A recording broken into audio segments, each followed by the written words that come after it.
All right. I can hear you until you. Okay, well, we're going to get started. Sean, thank you for waiting.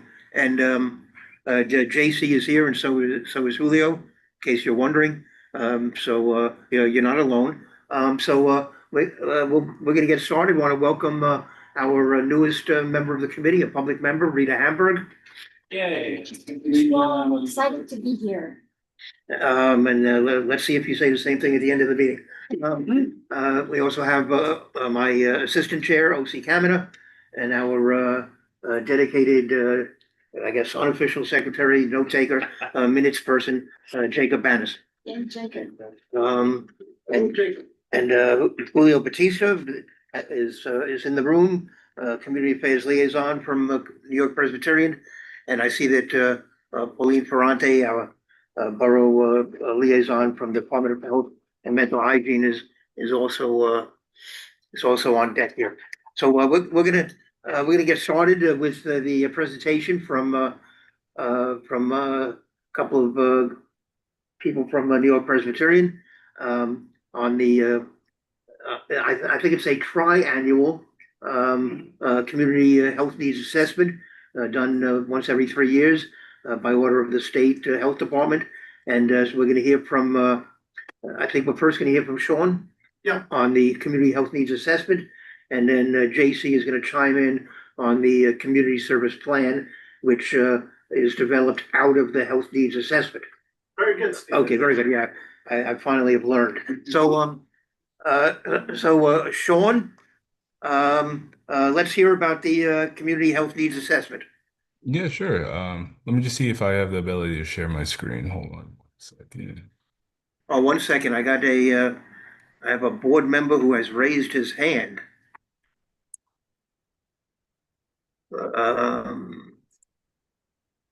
Oh, Where did he go? he's on the bottom of the list. Oh, here he Now he's on the top of the Now list. he's- Did nothing with you. Why does he keep jumping around here? Okay, I've Is he trying to get You in? gotta- the three dots to the right of that, three. like that, and then promote to balance. Bigger. That doesn't seem to have worked. He's gotta accept it. He will. Allowed to talk, he's good. But now he disappeared. He'll come back. Okay. Well, he should be on the other side. He should be. And Thanks, Wayne. Okay, Wayne. There I am. Okay, you have a comment? No, I sent a message via Q&A asking if I could be promoted to a panelist.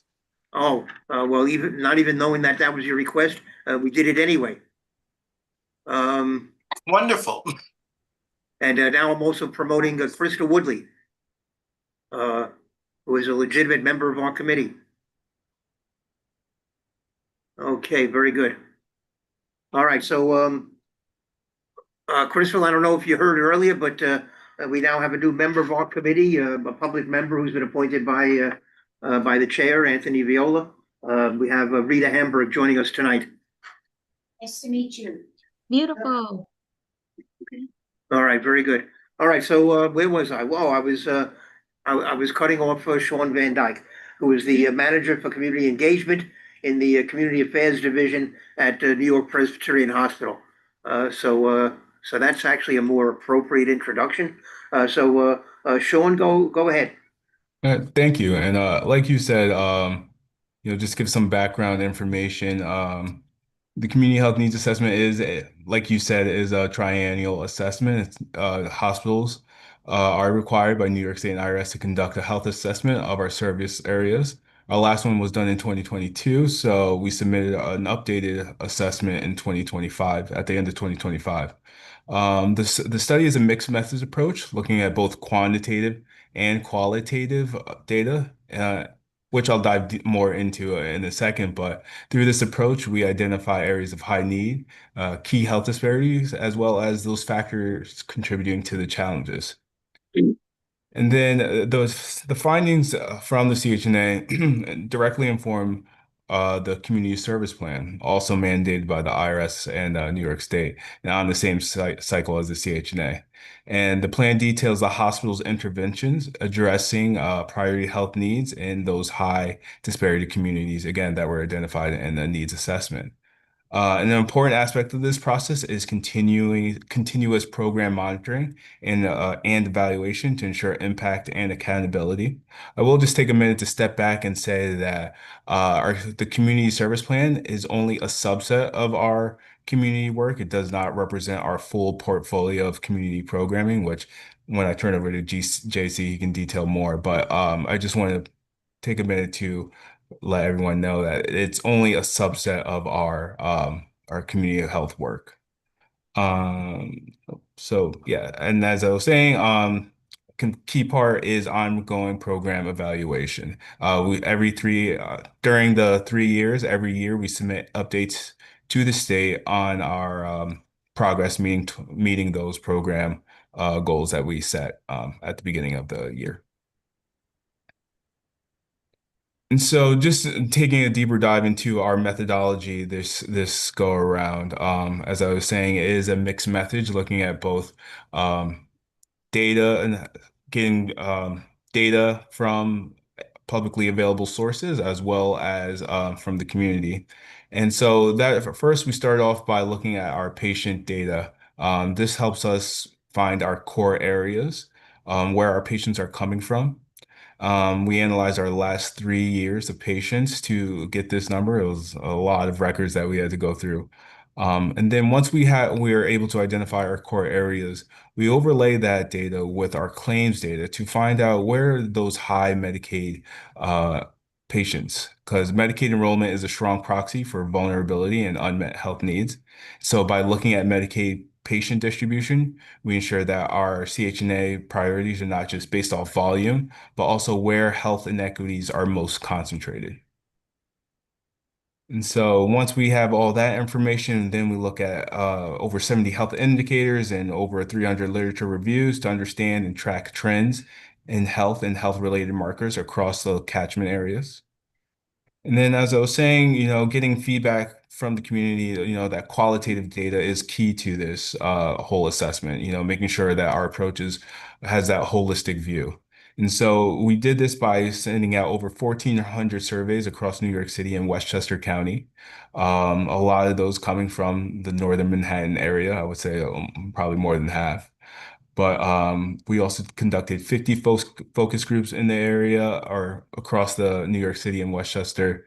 Again, a lot of those being done in the northern Manhattan area. And I also want to pause and thank people here that may have taken the survey and shared the survey. Your input and feedback, it was great to inform our assessment. So I want to pause and thank you all for being a part of this exercise. And then also what we did was hold what we call think tank sessions across our campuses. And these were with internal facing, our community facing staff and physicians. We brought them into a focus group, if you will, and which was moderated by members from the Columbia Mailman School of Public Health, and to get their insights on what they're seeing out in the community. So we had this very comprehensive and holistic approach to gathering data for the assessment. And so with all those inputs, we were able to identify high disparity communities, health conditions of greatest concern, and some recommendations for health improvement. And so our priority neighborhoods are in Manhattan, it's Lower East Side, and Washington Heights and Inwood. In Brooklyn, it's Crown Heights.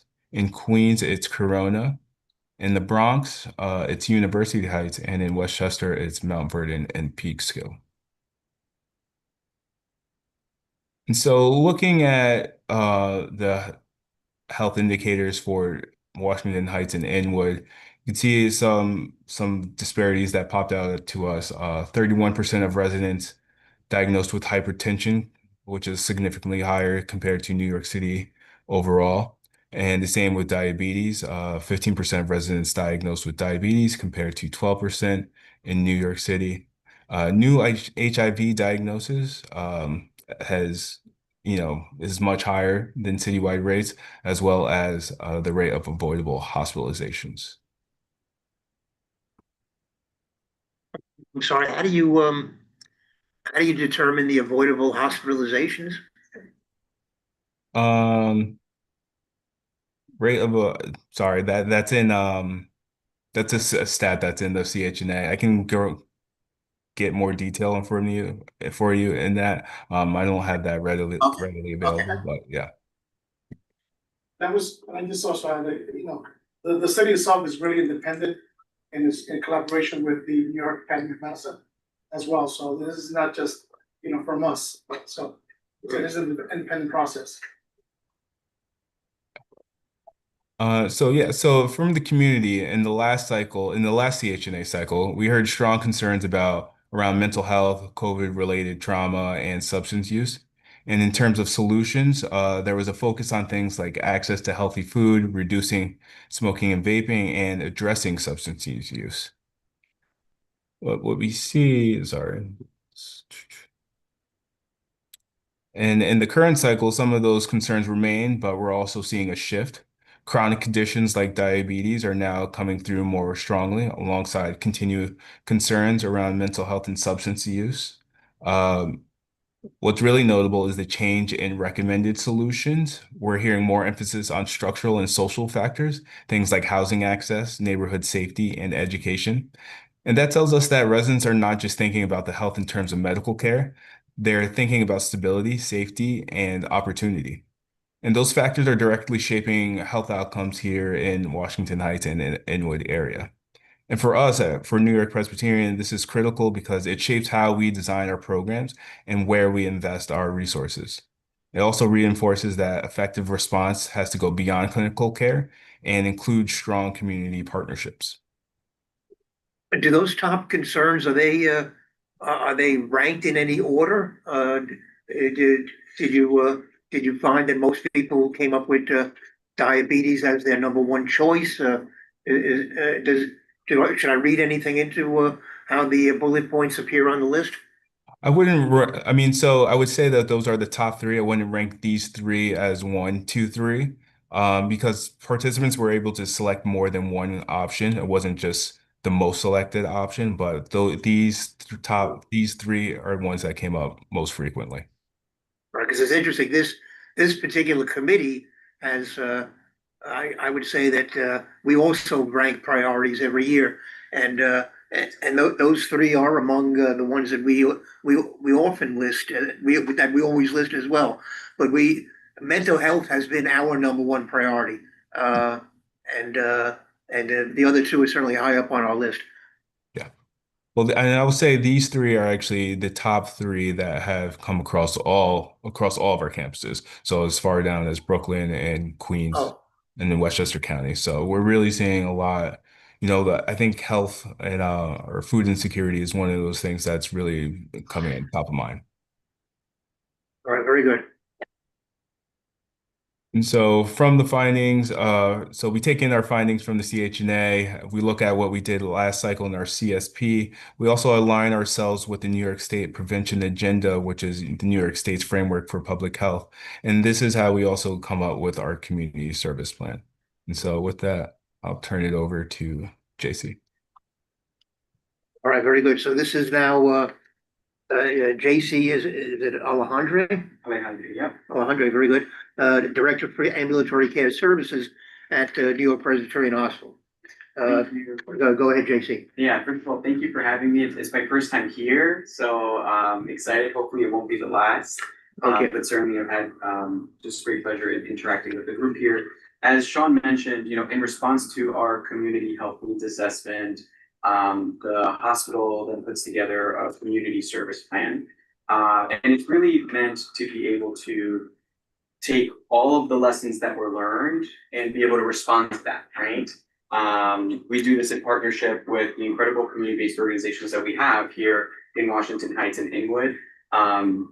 In addition to the Dalio Center as well and our government affairs partners, each one of our programs also has a clinical lead associated with them as well, as we're working through the programming.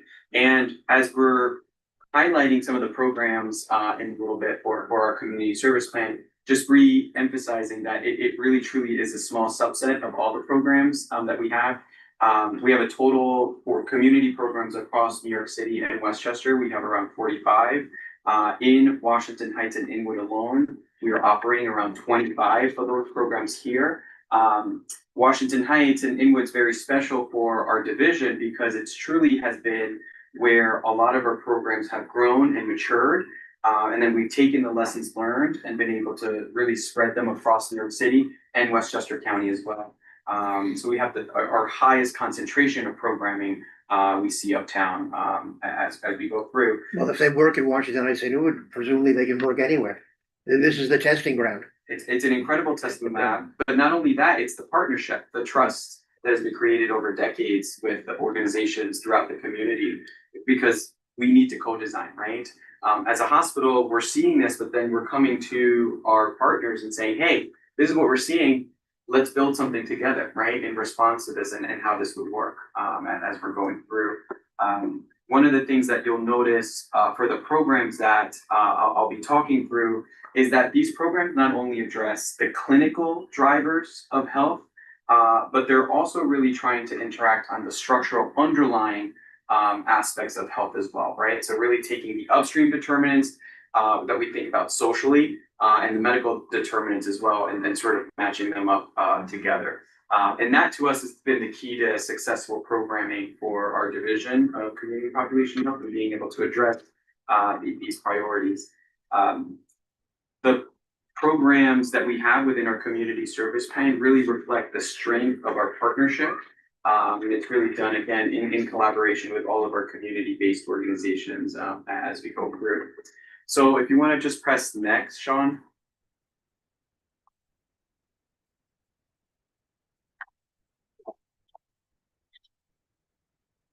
And then one more, sorry. So as Sean alluded to, we are aligning our community service plan with the New York State Prevention Agenda. And the New York State Prevention Agenda outlined five different aspects here: economic stability, social and community context, education, access and quality, healthcare access and quality, and neighborhood and build safety. You start to see a lot of overlap with what Sean was mentioning, our community seeing our top 3 issues, right, that have been identified in no particular order, right? And so again, the programs demonstrated here were chosen because of their ability to be able to address the clinical priorities and the underlying structural drivers of health. I want to highlight just a few here that really stick out as we're sort of going through. Under economic stability, we have a housing navigation program. I know, Steve, you had mentioned, we talked a little bit about this during the CAF meeting as well. This housing navigation program works for individuals that are coming into our emergency department or are in our inpatient units and are housing insecure. And what that means is that within a certain period of time, they did not have any stable housing to go with. In our emergency departments, in our inpatient units here uptown, we've been able to navigate around 450 individuals who would have otherwise not had a successful housing to go to upon discharge. And that's all happening right here across the street. So a tremendous driver of social determinants as we go through.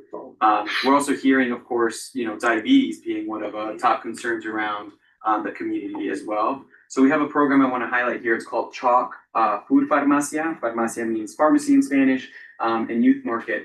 And what we do here is working with community-based organizations, and one of our core organizations is Westside Campaign Against Hunger. They're who we really partner with to be able to have fresh fruits and vegetables access for. But we're able to take referrals from the community and our providers as well to be able to provide fresh fruits and vegetables delivered to resident stores here in Washington Heights and Inwood. Hearing through the think tanks and the different surveys that we did within the community, we heard one really important caveat, which is like, hey, it's great to have access to fresh fruits and vegetables, but we want to choose, right? We're sick of just being given a bag and saying, here, you go, take it. And based on that community feedback, we were able to actually create an application for folks that have access to internet, for folks that don't. It's paper-based, so that they can choose based on the guidelines around nutrition, so that they can choose the types of food that they want to get delivered to their door. Through last year, we were able to deliver around 80,000 pounds of fresh fruits and vegetables to over 200 unique families here. And when we think about families, right, you think about one individual, one of these bags, or they're really boxes, is really feeding a family of 6, right, on average, when we think about sort of the individuals that are living within our community. So it's really extraordinary impact. That's a Along- weekly delivery? It's a monthly delivery, Monthly, yep, okay. and then in some cases, it's a bi-weekly delivery based on their nutrition needs, yep. Okay. But we also know, and I'll tell you from personal experience, I grew up in Jackson Heights, so single mom, Colombian first generation immigrant. First time we had kale, we had no idea what to do with it, right? My mom's like, do I put sazon on this? Do I put garlic on it, right? Like, there's an aspect to this as well, where our community is exploring some new vegetables as well. And so we're also trying to put it within a culturally context way. And that's where our youth market comes in. So we actually take youth from the community to be able to teach their neighbors, right? Here's how you cook kale, right? Or okra, whatever other vegetables that they may be having at that. It's actually a summer job experience for youth here in the community. We get referrals from our community-based organizations, and you'll see them. They have a big red tent, it says New York Presbyterian Youth Market. And it's really tremendous, to hear from it. Last summer is really interesting. We had a youth market right down the street, right here in Audubon. And one of the youths were actually demonstrating how to cook to the bodega owner of their block, and they had this really, really unique, fun interaction where here is this individual that had seen this youth sort of grow up on the block, and now they were learning from them. And it just sort of showcases, again, the power of being able to continue to hone in on the neighborhood fabric, but also listening, right? So this only came about through our community needs assessment and being able to work with our Are various the kids partners. from Chalk in the school? The kids are actually from the community, so they may be involved with some of our youth community portfolio programming, but they may also not be. They may just be, they're working with us for the summer. They're getting paid $17 an hour, which is on par with what New York City's paying for their summer youth experience as well. Yeah. Thank you. So the food pharmacia doesn't have a specific location. It does not. It It does not. travels around. It travels around, exactly. It's really referral based. We do have pop-ups. So for example, at 137 with Westside Campaign Against Hunger, we did heat mapping to see where were the majority of the addresses for individuals that were getting boxes, right? To be able to do a little bit more of a targeted intervention in that area. So we found that area around our Wrangell practice, Oh, yeah. which is on 135th. Yeah. And we do that now monthly on Thursdays. Y'all are welcome to come and check it out. Yeah. And then we do various pop-ups, throughout organizations. We also have community-based organizations like Nido, right? The Esperanza, who came to us and said, hey, you know what? We've got a lot of expecting mothers that we want to provide additional nutrition information to. So with our Food Farmacia program, we put together a program specifically for Nido to be able to work with their expecting mothers, both prepartum and postpartum as well. Because it's not just about giving that sort of that one-time education and removing, right? Being able to create that sustainability within that. So we've got sort of teams embedded within Nido and CBOs across, Washington Heights and Inwood too, to continue to carry out this work in a really meaningful way. And how long families can stay on this program? Yeah, so it really depends on the circumstances for that family. That's why all of our programs have a medical lead associated with them as well, because they're really able to tailor the unique needs of these families.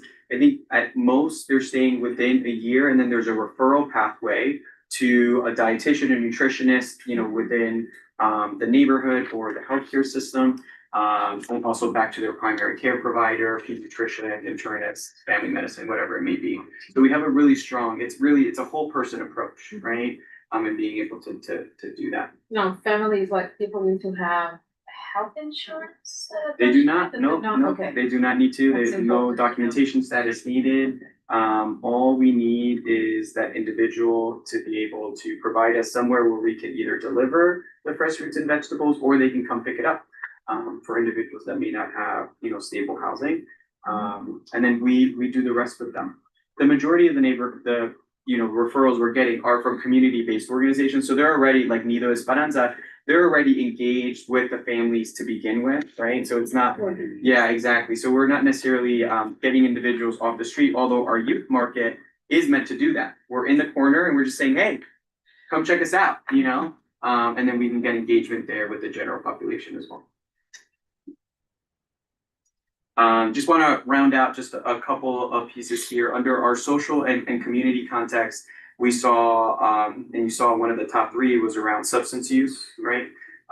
In response to that, we created a whole clinic, and we were just talking about that at NI8, to be able to respond to the community needs around substance use. So let me tell you what was happening before this, right? If you were a patient that was coming to the hospital and you had some level of substance use, alongside with why you were coming physically to the hospital, you were provided a referral mechanism, but there wasn't any necessarily intervention that was happening unless there was some acute issue, of course, that was happening within the hospital setting. What is happening now is that if there's an individual patient that is coming in with any sort of substance use concerns, we have now peers that are embedded within our emergency departments, our inpatient units, and our ambulatory care sites as well, where they're in real time. So you're a provider, you're talking to this patient tells you, hey, I have a substance use concerns, whatever those may be. They can put in a referral, and in real time, we have a peer. And we're working with Alliance for Positive Change, right here from the neighborhood. So we hire peers through Alliance, right, who have gone through this themselves, so that they can come to the bedside and talk to that patient, right? And be a gateway to be able to talk to them about the different services that we provide, and do a strong handoff with this new practice that we created called Transit, that is really meant to be sort of a gateway to broader services there.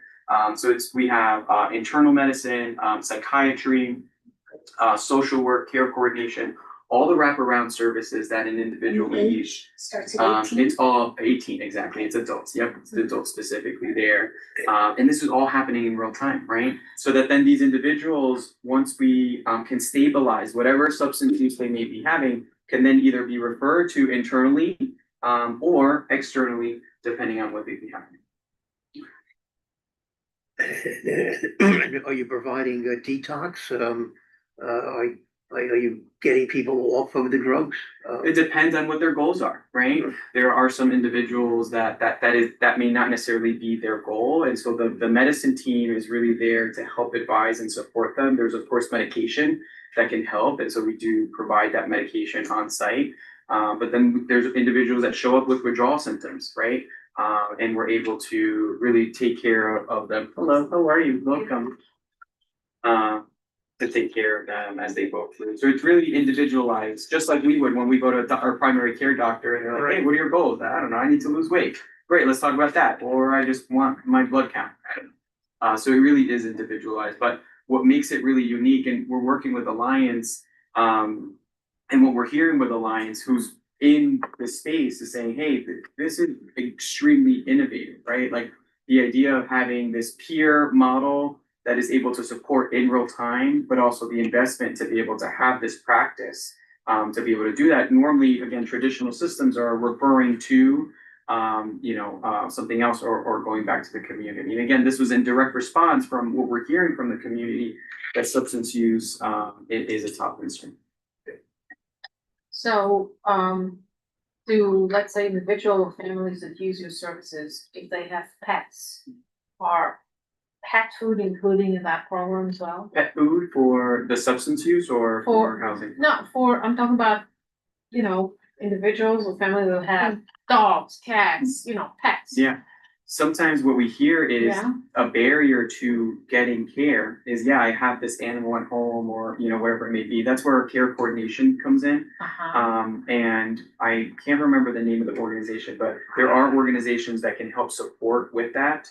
We also try to connect if there are family members or friends or, members of the community that can help support them. This actually just happened recently last week.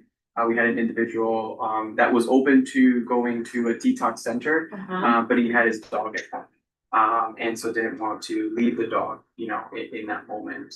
So through our care coordinator, our social work, who's incredibly stellar and well knowledge, worked with Alliance to figure out how to best take care of the animal. In that case, they had a successful outcome where the neighbor was able to take the dog in. I suggest you contact Animal Care Center because they do have program related to individuals that are incarcerated. And so if they have a schedule to go to jail, they have a program where they take their pets for that duration. I don't think it's good for those that need to go for years, but if they just need to go in for a few months, they have some fosters space. So contact Animal Care Center and ask them how can they help you with that. Yeah. They should know that there is a problem in our district because I'm not sure to what degree they are aware. And that's why we have these conversations. The last program I want to highlight here is under our neighborhood and build safety. If you saw in the last few slides for Sean, environmental safety, like neighborhood safety was a big concern of our community. In response to that, we built a program that is underneath Chalk. So you'll see it says Chalk's My Block. That is really a built environment, right? So when we think about social determinants of health, we often hear about food, housing, right? But we aren't often talking about the structural barriers to health, right? The greenery, the walkways, right? Like how we're building out these neighborhoods. And My Block is looking to address that. So we do neighborhood activation. So right here in the corner here, every summer, we do Jazz in the Park, where with the Department of Transportation, we get to activate, this space. That's in partnership with our My Block team. When we did activations at High Bridge Park, for example, right uptown. If you go, there's this beautiful mural when you're entering the park, which was commissioned by the My Block team in collaboration with our CBOs there that said, hey, we want to make this park a little bit more welcoming and inviting. How could we do that? And so we commissioned a local artist to be able to do that. And most recently, we are working as part of a collaborative on 180th Street. It's called 180 Juntos. The idea is that it's not led by the hospital, it's really led by the community members that are there. WISCA is one of the anchor organizations right on 180th. They moved their entire headquarters or distribution centers right there. And the idea is we are working. Who is this who did that?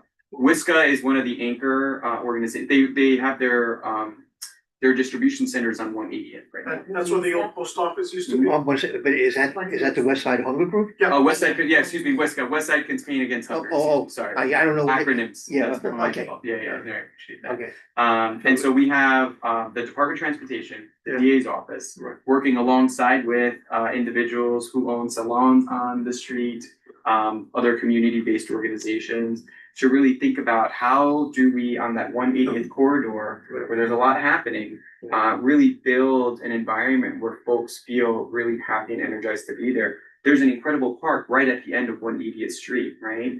And we've got folks like the hotel working alongside On Point, right? And we know historically there's been some friction there.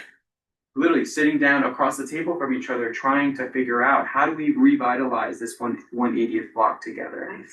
So we're incredibly proud of that. It's tremendously community led.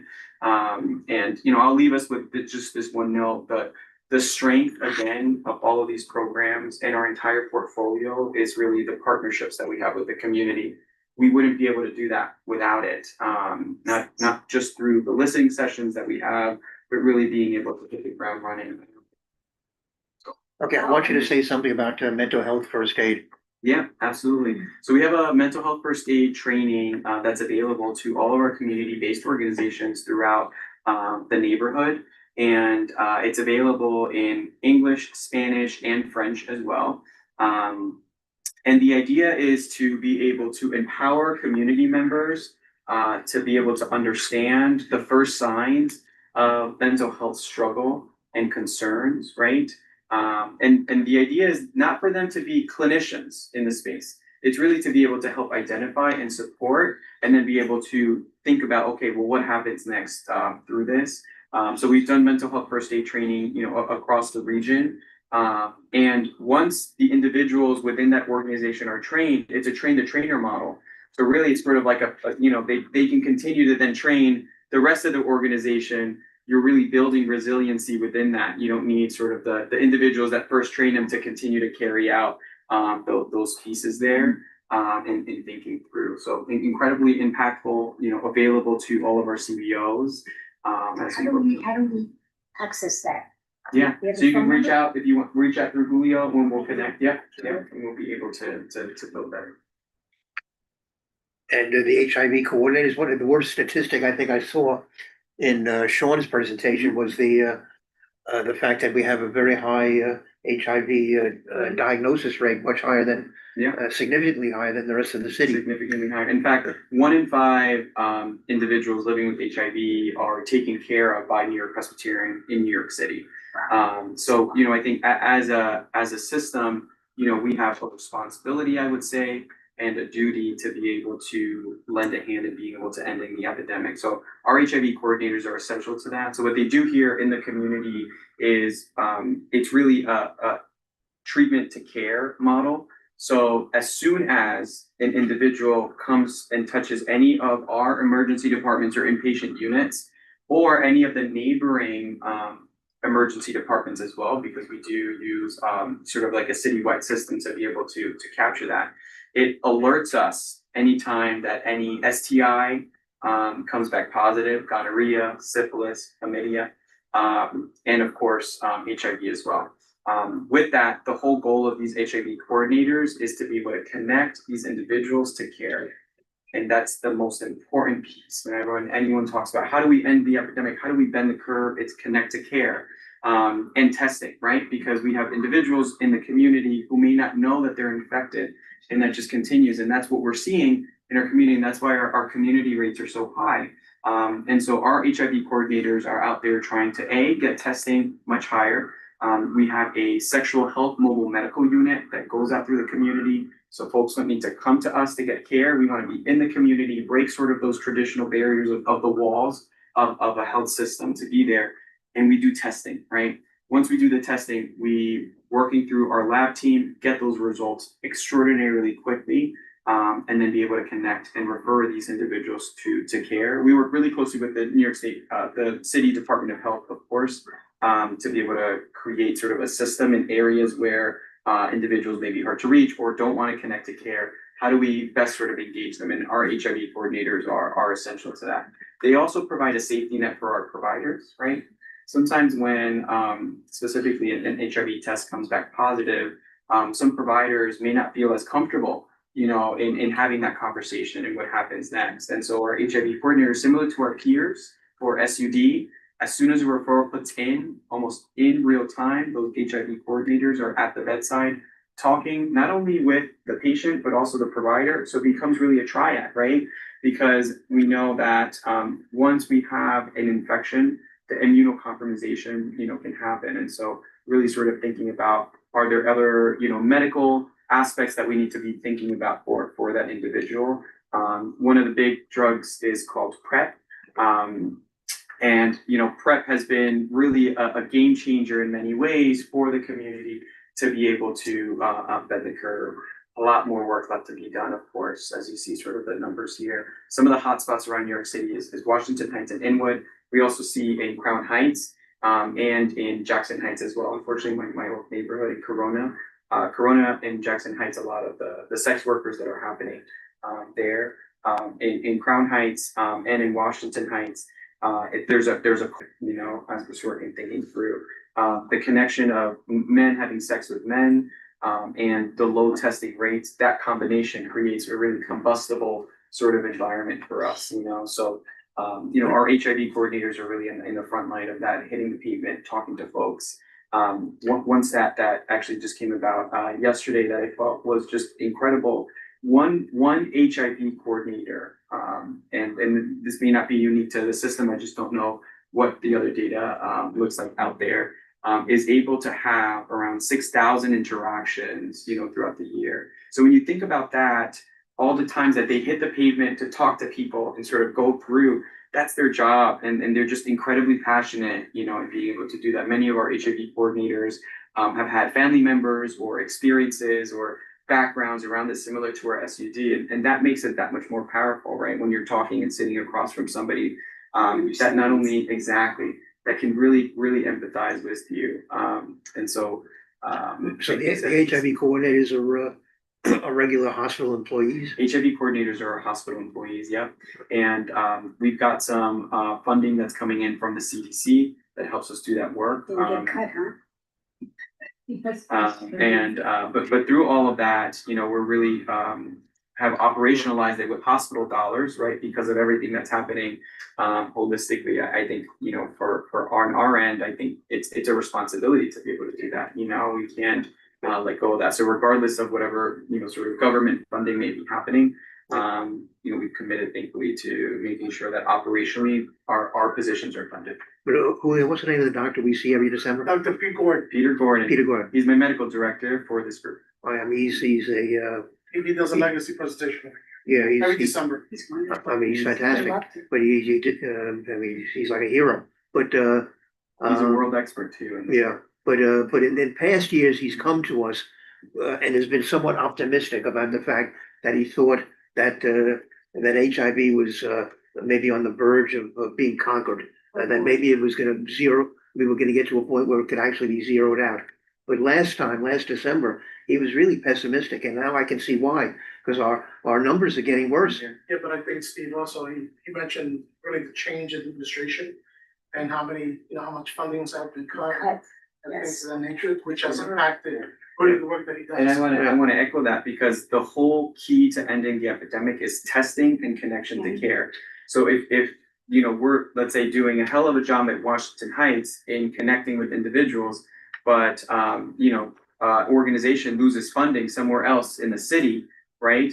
The moving back and forth of specifically the community of men having sex with men, is citywide, and so then you see the gaps in there, and it really just becomes that much more of a combustible aspect there. So you hit the nail on the head. I will say I think we are still optimistic that we can have a dent in bending the curve, but without sort of that full government support and saying this is what we're going to be doing, it becomes really tough.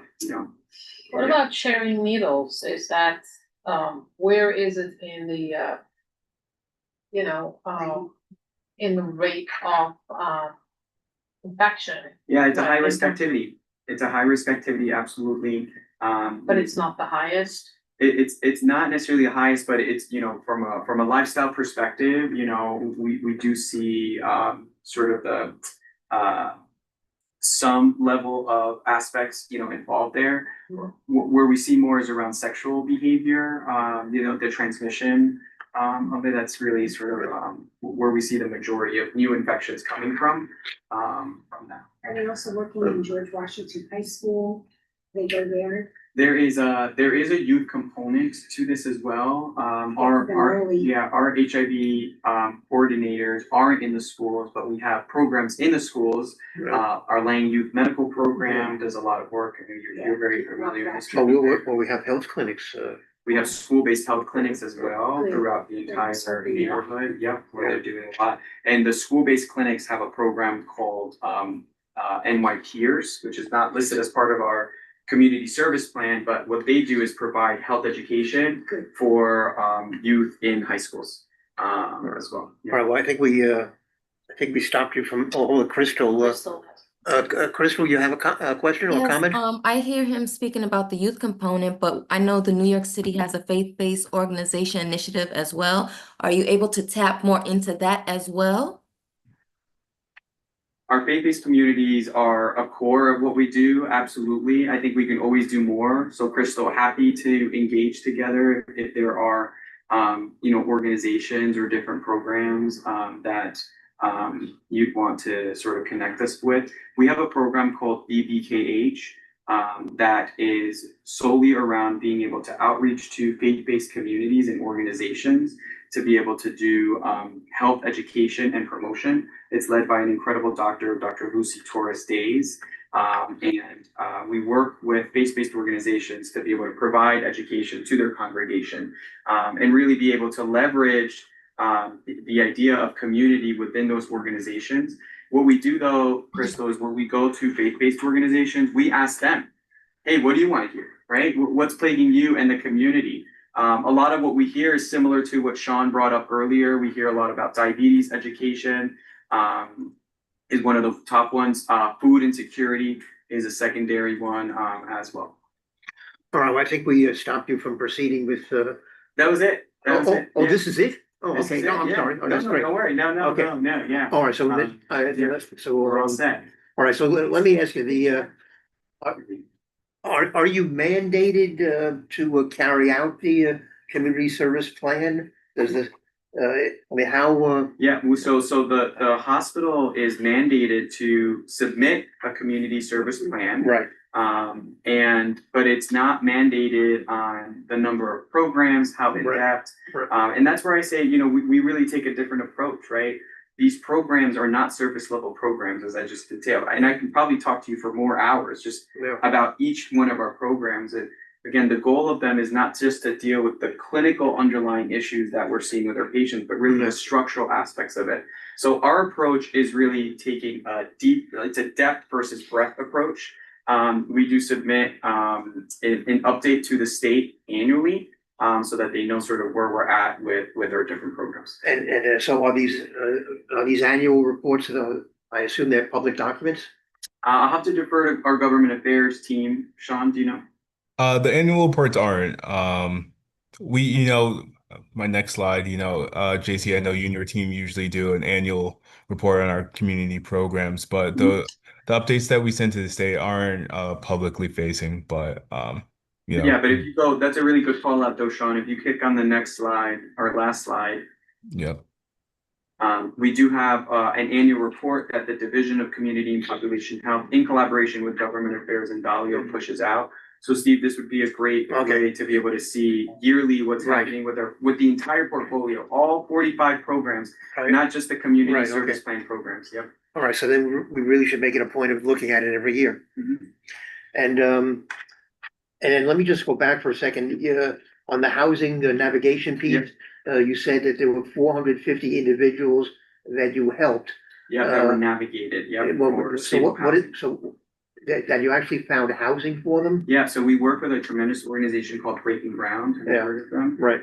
Yep, and so we hire also peers. So you keep hearing this peer model a lot because when we look at the literature, right, hearing from somebody who's also lived through homelessness or having, housing insecurity is a primary driver of those conversations. So we hire peer specialists through our Breaking Ground collaboration, and similar to our HIV coordinators and our SUD coordinators as well, provider can put in a referral for housing navigation, either through themselves or through our care coordinator and social work team.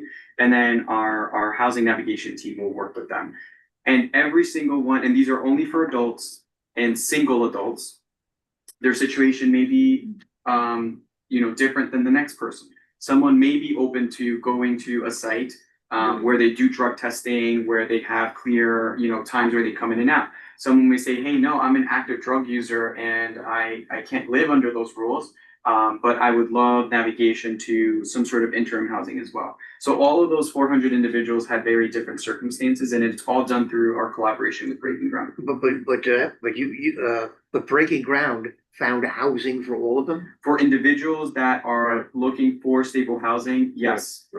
Over what period of time? Excuse me? Over what? For the year, Well, 2025.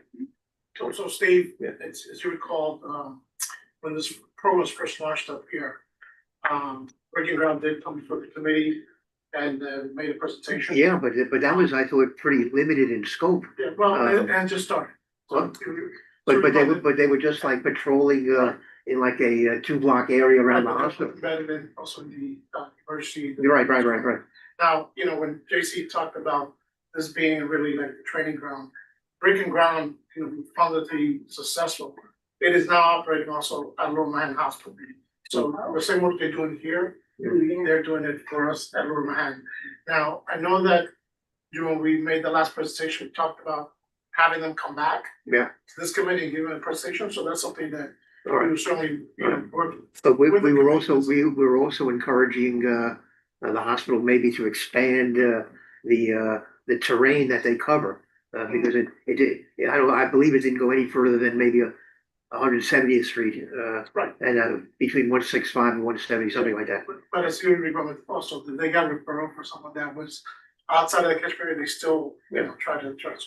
Yeah, absolutely. Yeah, Breaking Ground will do that. So if there are individuals that are being referred, they have a street outreach team that will go through that. Okay, now one more question from me, and by the way, I still don't know what to do with kale.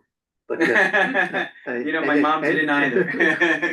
But we made it work. And I recently went into a place and told them, don't give me any kale.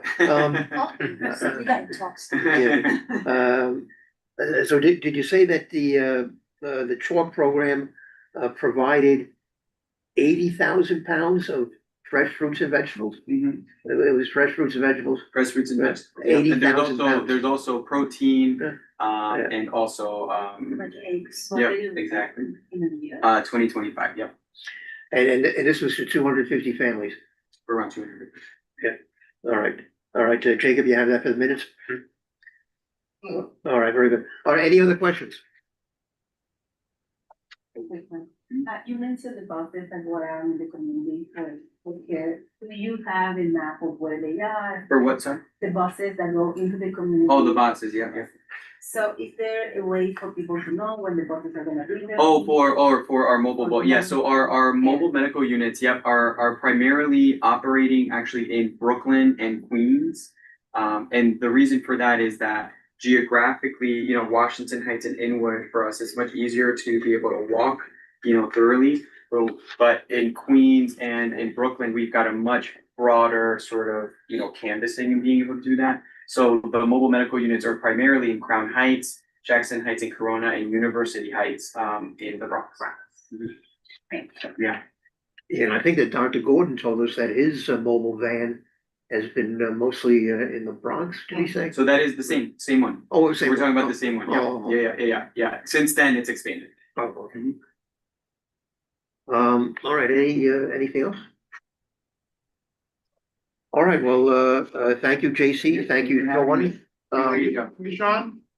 Thank you. You'll provide us with the PowerPoint?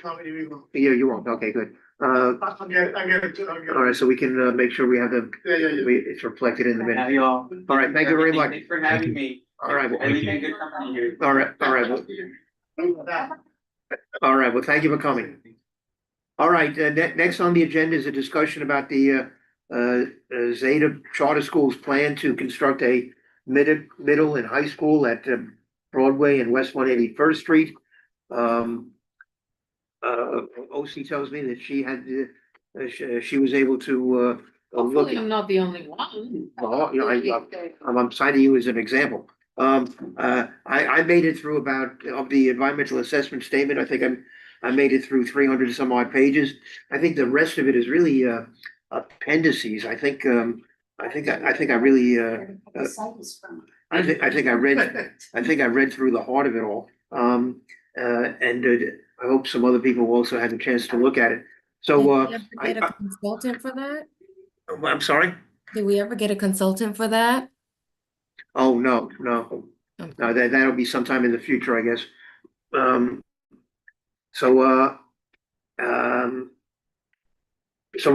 also circulated a draft resolution that Wayne Benjamin prepared that was passed by the Land Use Committee. It also incorporated comments from the Traffic and Transportation Committee. The plan is to incorporate any ideas or comments that this committee has, and then bring it forward at the executive committee next Monday as a joint resolution from all three committees. And we need to do that because it has to be presented to the Board of Standards and Appeals by the 28th, when they're holding their hearing on the Zeta Charter School application for a special zoning permit. So we and our board meets on the 28th. So the board will, on the 28th, presumably will vote to ratify the resolution that we had already presented to the BSA. So I could, if I can, I'd like to say that what I gleaned from the EAS, I think basically four points that I want to make. One of which is that they did find on the site some level of contamination, apparently from some underground storage tanks that were on the property in the past, and also from vapor intrusion from presumably from the gas station. I think they also speculated in the EAS that it could have also come from some local dry cleaner or No, the dry cleaner, they determined that because the permit was from 2020, I think. And there was there was no request to issue a new permit, so the dry cleaner is gone. I don't even know why they mentioned that. Yeah. Because, I mean, Well, perk, you don't need perk, Yeah. is airborne. Yeah. So, I mean, and it's across the street, it's not Yeah, I in know. their Yeah, facility. Yeah, I thought that was a little strange. It seemed too far away. But certainly the gas station is next door. There have been spills at the gas station and apparently on this property itself in the past.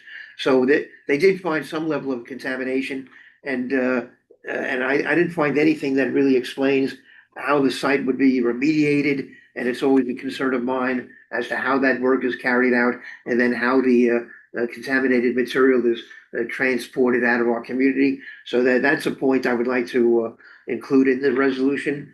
When it comes to air quality, I was surprised by the fact that they didn't take into account the additional automobile traffic that'll be generated by this school.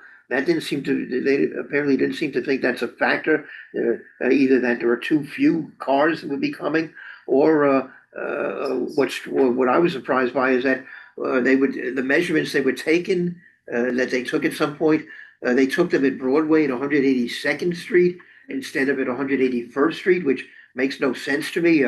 182nd Street dead ends at Broadway. It's not even like a heavily trafficked street.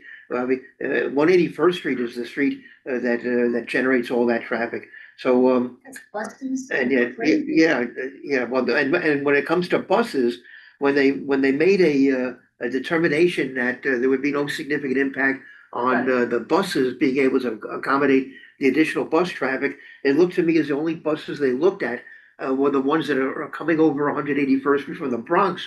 They weren't looking at the ones that are going north-south on Broadway, where I assume most of the students would be coming from. If this is a school that serves District 6, maybe some kids are coming from the Bronx, but I would assume the majority are coming either from the north or from the south, and they're gonna have to travel up Broadway, or and maybe they take the M4 to Broadway to Fort Washington and 181st Street, or maybe they take the M5 to 178th Street on Broadway, or they take the M100. They're gonna have to go up Broadway. There's gonna have to be an impact there, and then when it comes to Broadway, when they determine the possible impact of the construction on traffic, they apparently decide that there is no real impact because they don't consider Broadway to be a thoroughfare. Now, I'm not sure whether thoroughfare has a particular meaning in this case, but when it comes to Washington Heights and Inwood, that is our main thoroughfare. That is the only avenue that runs all the way up and down through Washington Heights and Inwood. Every other street, dead ends at some point. It doesn't, all of the major traffic is on Broadway. So how could you not even take that into account? So these are the issues that I would try to include in the resolution. That's especially I mean, I'm looking at looking to host roughly 1,100, a little less than 1,100 students. We're not including the faculty here, right? Just students. Right. And so if they save only 4%, like, what I think that what they're saying is only 4% of students are anticipated to come from other areas. That means roughly 50 cars. Well, they're saying 93 cars. They even, okay, I'm just thinking just 50 cars, and it seems to be a lot on that intersection that is so busy all the time. You drive there, You can't go through there. you can't go through, you drive there Everyone's at around 10 p.m. or midnight, and it's always, it's busy.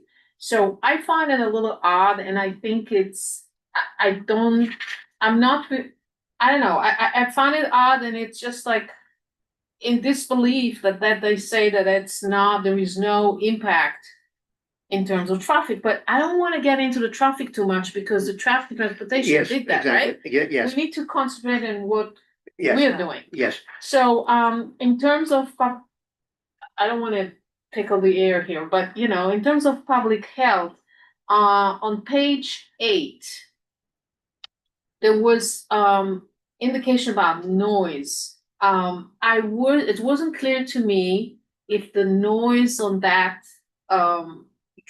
phase related to the construction or related to the operation of the school. It means on both, actually. It does say something about traffic that. Okay, the site is on road, the project as sensitive, it talked about the noise based on the construction of the area, plus the noise once, the school is on operation, but it's also concludes that there is no concern for health Impact. issues, yes. Right, yeah, of course. And it seemed as though when they were evaluating the noise issue, it seemed to me as though they were mostly looking at it from the perspective of whether not whether the school, well, actually, I take it back, because they did look at whether or not there's gonna be a rooftop gym. Right, And they did look at whether or not that presumably was gonna generate noise that would affect people in the surrounding community. And then they decided evidently that because there's gonna be a 10-foot wall and or a fence, I think it's a wall. There's a wall and maybe a fence. And somehow that's gonna block out the noise, and so the surrounding community would not be affected by that. right, But- which make no sense. But again, I think, what can't be just dismissed lightly is the fact that there's gonna be additional noise generated Right. just by the additional traffic, by the cars that are gonna be honking their horns and are gonna be trying to get over to the school and making their way through Broadway and 181st Street. So I think, But to play, to be a devil advocate, that noise is very limited to a very short period of time. yes, yeah, well, yeah, during the During drop off, yeah, and that, during the peak hours. exactly, Yeah. But and then. drop off and pickup is like 7 to 8, and then in the afternoon, 3 to 5 p.m. Not It's like 2 necessarily. hours. They said that in the thing, 3 to 5 p.m. So, I'm also thinking about the noise when, in the school, and they said that they are aiming for 45 decibel. Now, for your understanding, 40 decibel is library noise. Are you kidding There me? is no way they will get to 45 decibel inside the school when you have 1,100 students. I mean, high schoolers, you're right, like. There's no way. Just one classroom will blow it. Just, Yeah. just that by itself is a problematic a statement by the statement, because it's incorrect. I tell you though, I gotta believe though that they are gonna install, like heavy duty windows. course. That's what I- it's you know, supposed, that's yes, what it said, all yes, the issues, all the things that they will do to Yeah. prevent the noise and. Yeah, yeah, see, But you're talking about the difference between the noise that the students are sitting in class, right, how much they're gonna hear from the outside noise. I'm talking about the inside noise, and there is Yeah. no way on the planet that the inside noise will be 45 decibel. I don't believe Okay, that. but the question is, are they gonna generate noise within the school that will disturb people who in the general community? But the I- I- that disturb 1100 student may disturb their own students. Oh, yeah, but that's a different issue. That's a different that's a issue, different and also I think yeah. that, you know, we, at the end of the day, we live in a city. Yeah. You know, if we look at La Guardia High School, the one next to it, which is the Martin Luther Martin King, Luther King School, and then you have all the buildings, and you have West Side, you know, Yeah. West Side, and that is crazy busy during school time. I mean, you Yeah. can't drive that street at Yeah. all. Yeah. So it's pretty kind of similar situations. We have a much, you know, because it's Yeah, one is referred. So I think it would be good for us also to establish some kind of comparison point in terms of Yeah. schools in areas that are so crazy populated Yeah. and see what has been the effect of when the school is established, because the construction pit, they have a bunch of rules and norms and Yeah. procedures that they are going to follow to mitigate soil contamination, noise Yeah. during construction and all of that. So, but I think for us, it would be good, I don't know if we have time for that, because it seems that we have to Yeah. turn around very quickly, is to have a conversation with someone who can tell, okay, how does that work in the community? And the fact that those schools have been there for years and that there is no complaint from the community nearby about the noise from the school, yeah.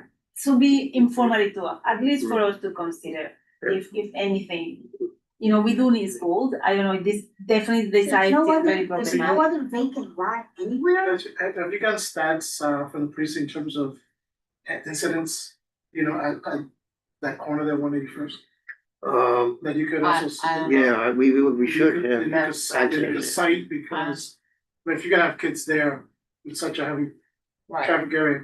I mean, it makes. Like homeless people? No, there should be, you know, there, Accident, yeah. he was wrong. yeah, I mean, you know, that would support, you know, that would support the idea that this is a, you know, a heavily trafficked area. Yeah. I mean, it's, to me, it's not normal to put a school at such a heavily trafficked intersection. That's not a normal situation.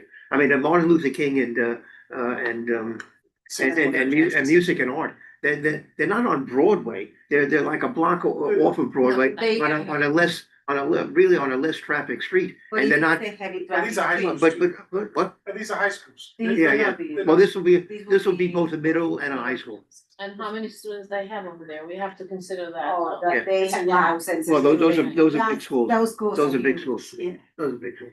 But it's But it's off the beaten path. but the comparison to me would be if you put those schools at Broadway and 72nd Street. Right. You know, that would be maybe a comparable situation. But they're over on Amsterdam Avenue. They're on a side street where the east-west traffic isn't that bad in comparison to what we have here. And it's not on a bus route, but like what we don't have just one bus. You know, we must have you know, at least a dozen different bus routes that are converging in this area. All I'm Yeah, saying is, okay, if we are gonna make the case for the noise from the school out to the neighborhood. No, I don't think so. No, I don't think. No, I don't think. I don't think we should make that. No, I agree. I don't think that's going to be reasonable. But Oh, not even from the roof? No. well, I don't agree. I don't know. From a what? From the the roof. From the roof. They're gonna have. Because they can have a Yeah, playground on. not all 1,100 kids are gonna be on the playground at the Yeah. same time. So that means continuous noise. No, Well- it doesn't work that way. High schoolers don't have recess on. I think you also need to look at, you know, the DOT did a number of studies to have buses, you know, go faster, Yeah. make it safer. And I think that having the school there, I think your committee also should look at how that impacts those efforts that DOT Right. try to put in line, because it really will set this back Yeah. dramatically if you have a school there. Right, but that's. Well, I think DOT has been asked to comment on this application, not DOT itself, I think. Yeah, Oh, Steve, well, Steve- Wayne, you want to chime in? yeah, as you pointed out earlier, the resolution, although it was drafted by me, you know, based on land uses vote, all of the whereases that speak to traffic related, that came directly from Leo and Traffic and Transportation.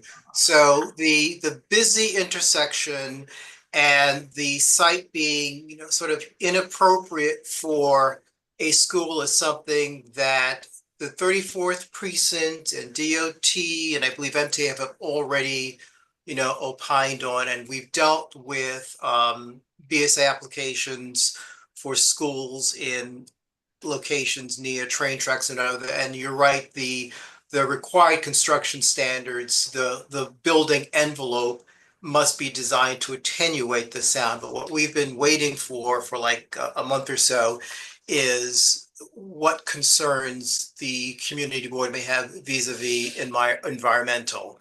And you'll notice in the resolution, there is a reference to the gas station, but it was kind of loosey-goosey and Yeah, so the points that you were beginning to make from the EIS about, the spills that have occurred, and it sounds like the theater that was there probably had leaks from its oil tanks, so the yes, discussion yeah, how the site would be remediated, are there continued issues with the proximity to the gas? Those are the kind of things we need to add, to the resolution rather quickly, because it needs to get updated and then sent to the office by Friday and then sent to executive committee.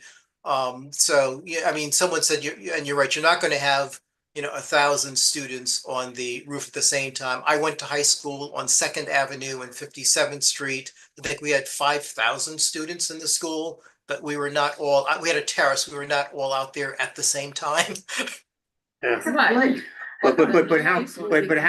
How convincing is the argument that they give that the noise levels are not going to are going to be held back by the 10-foot fence or wall on the roof? Does that seem logical to you? If the health, I mean, if the health, I mean, if you go to the very beginning of that resolution and you look at what BSA has to refer to vis-a-vis zoning, it's not whether the school is going to generate noise that is going to impact the community, but rather, and this is particularly with the C8 portion, whether the construction of the school can be such that it blocks noise from the outside area. Because remember, C8 zones are kind of, in theory, although not necessarily really, but they're in theory like manufacturing or high auto or whatever. So in theory, those kind of uses could generate lots of noise. So that's from the zoning perspective. From the health and environment, you might argue that given the proximity of the school to existing residential buildings, whether there is sufficient attenuation of noise from the rooftop that would impact the residential buildings that are right there. I mean, so you can raise the question about that because it's not clear to what extent that has been examined. My reading, I'll have to go back and look at it, but the way I read the EAS, it seemed as though they were addressing that point and were saying that they did not expect any of the noise from the roof to what is the word to be emitted to be emitted into to be heard into the by the adjoining buildings. But I don't know it's not an enclosed roof. Noise can still, I don't know if it matters that the wall is 10 feet high. So I mean, my point is, if there's a question as to whether there will be noise that, despite the fact that it's a 10-foot acoustical wall that would still escape and bother, then just raise the point. It's not something that you can necessarily come to a conclusion on, but you're raising the question, so raise the question as a whereas for the resolution. Arguably it's not that quiet in areas, but you're saying this would add to the ambient level of noise that that exists or potentially during certain hours of operation. Right, but I just want to remind everyone, in case, people forgot or not aware, that the this EIS was written by the developer. Well, but by Well, somebody. no, the EIS wasn't written by the developer. It was but- done pursuant to CEQA by a consultant. Yeah, but but you know, it's- they're it's- preparing all of this. Yeah, but So it's. there is no reason to say that there is, that they need to take action on something. Yeah. Or, you know, everything will be like no action required. And I wanna go think back. that- Just give me a sec. I wanna go back to on page 134. They indicate that, you know, there is pollution in the ground. We know the Yes. soil and the remediate and all that stuff. And it will be monitored every 5 years. So if they are monitoring it every 5 years and suddenly, let's say there is something else that emitting out of the ground come from, I don't know, the gas station or whatever it is, it doesn't matter where it's coming from. The monitoring is because there is a gas station next to it. That's my understanding. So if there is a risk of something else coming out of the ground, how is it being addressed? Are they gonna shut down the school? How are they gonna mitigate it? The building is already there. I need to understand how they're planning to do that and who is going to monitor it. It's just they're monitoring themselves, DOB, who is doing all of that? Whatchamacallit, not the, anyway. DEP. DEP. Oh, it's just DEP, it's not DEC? It wouldn't be DOB, no. No. DEC, No, okay. Right. And, okay, I talked about the dry cleaner and I talked about noise. You know, I mean, this is something that's, we should raise that. Yeah, okay. Because you know, I think we should, we run the noise, we have the playing around the roof. I don't know, I mean, like, was there any indication, or it's too early to indicate what kind of windows they will have? They plan to have, I mean, I should say. I don't remember seeing any specifics on that, but, Oh, the other thing, the heating system, there is no indication of what's the heating No. system. no, I think it says. Remember, the BSA application deals only with the zoning related issues. The heating system, all those are DOB issues. BSA has no jurisdiction. No, And but- they're not going to, you know, get into the type of system and whether it's lead silver or whatever. In No, terms, I think they do say it's gonna be all electric. right, but my point is, those are questions that if posed to BSA will not answer them. That's Right, not that's their right. area That's right. of jurisdiction. Yeah, good, yes, that's Now, right. I just want to say in terms of the, Go ahead. in terms of the soil contamination and the fact that the review is every 5 years, knowing that the gas station is there, that there is some underground tanks residue. First of all, we should oppose something that takes so long. It should be maximum every 2 years if the construction actually end up happening. And I think that we should ask for reassurance of what the state of the soil is. There is no mention of the testing level of anything at all whatsoever. So this is gonna be removed and, you know, observe what are we going to discover when they start removing things and digging. Yeah. Then there is the issue of the possible underground storage tanks. You know, what does that look like? How are they removing those? Yeah, well, that's my question, yes, exactly, yes. Yeah, we need to know. And what is Yeah, the consequences of removing the tank? yeah. You know, what is underneath the tank? Yeah, So well, I think that. yeah, they're gonna have to dig down pretty far and probably remove tons of contaminated soil, as well as the tanks themselves. And then put them on trucks and transport them out of the community. And I wanna know how, That transportation happens. yeah. Gowanus. Yeah. But then. And I would wanna know, and I raise this question all the time when we have one of these issues with a brownfield cleanup. And this is somewhat comparable to a brownfield cleanup.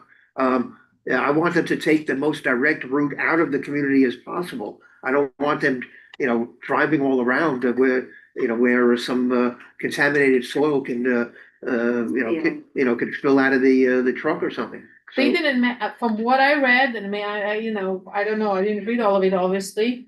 but I didn't see any indication about how they're gonna. No, I didn't see it either. I didn't see I didn't it, see it I either. didn't get that far. And, either, but I didn't and I see think, it. and that could be that, they're not at that stage yet where they have to, present Think about it. a remedial work plan. Right now, all they did was do investigative work as to what is actually on the site. At some point, presumably when they get a green light, then they're gonna go ahead and and do a remedial work plan, which when it comes to a brownfield cleanup, that's something that we always look at. But I think those are the things that we need Yes. to put in the resolution. Yeah, absolutely, yes, That because Yeah. there is no clarity on that, we Yes. can't wait for them to build and then Yeah. come up with some Right. actual plans that Right. doesn't work out. you know, yes, that's definitely one of the things I would like us to do. Accountable. Just for my edification, and I'm sorry to ask this. So the site here is being built, is this through public funding or? Well- Or is this? Well, it appears that some portion is going to be public funding. There's something called a NYC Build program, which apparently is include, maybe Wayne knows more about this, which is a governmental funded program. And there is reference to it in these documents. So they are going to be applying for that funding. No, I mean, the reason I'm bringing it up is that, I mean, I guess the key is about contaminated soil, you know, the depth of really how far they need to go to remediate the site. You know, could be something where you could argue the fact that it's, the cost of it is prohibitive in terms of using public funds to be able to do this. If your idea is to start school. Yeah. Can we consider any potential alternative sites to this? Yeah, that's what I'm wondering. Well, actually, one of the things that BSA is supposed to look at is whether or not there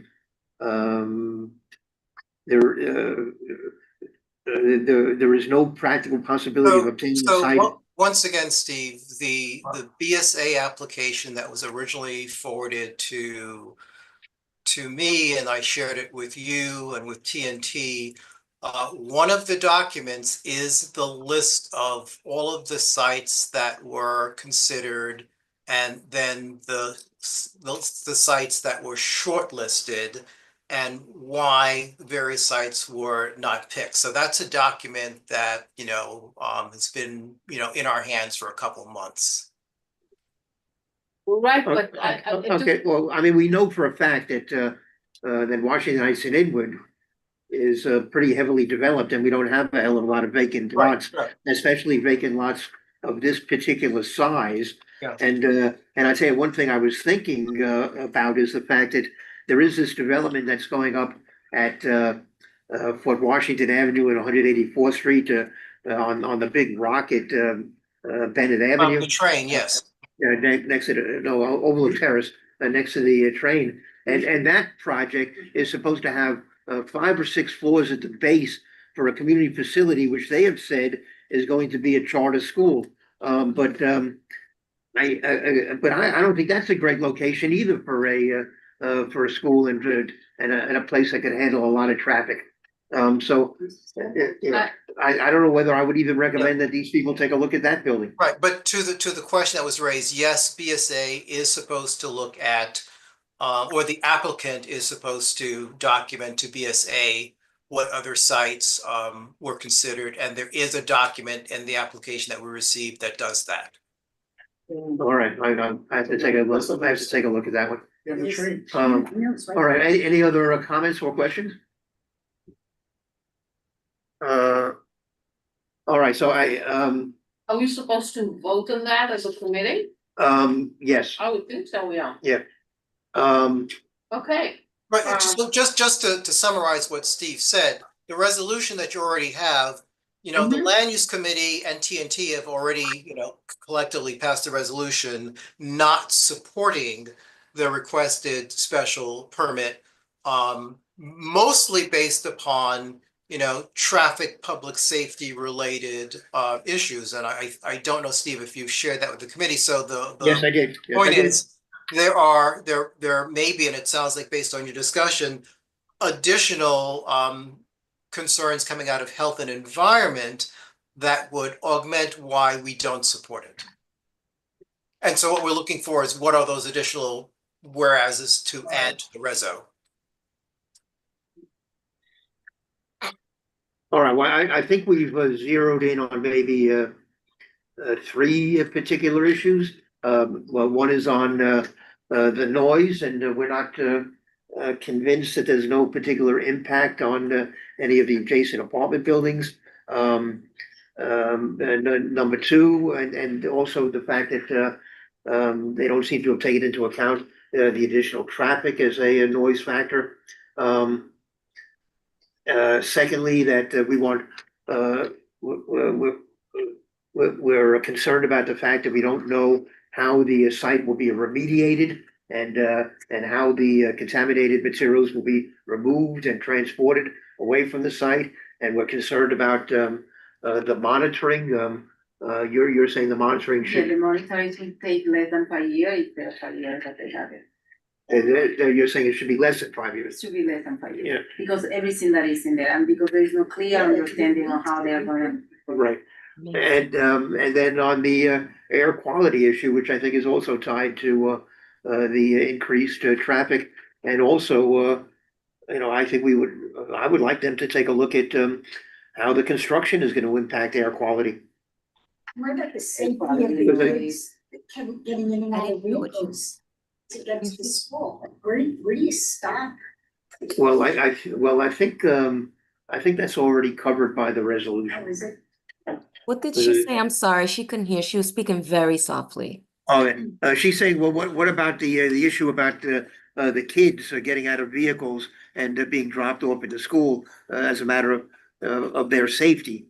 And there is, it seems to me it's addressed by talking about in one of these whereas clauses, serious concerns were raised regarding pedestrian safety, student circulation, curbside conflicts, Yes. bus operations, vehicular congestion.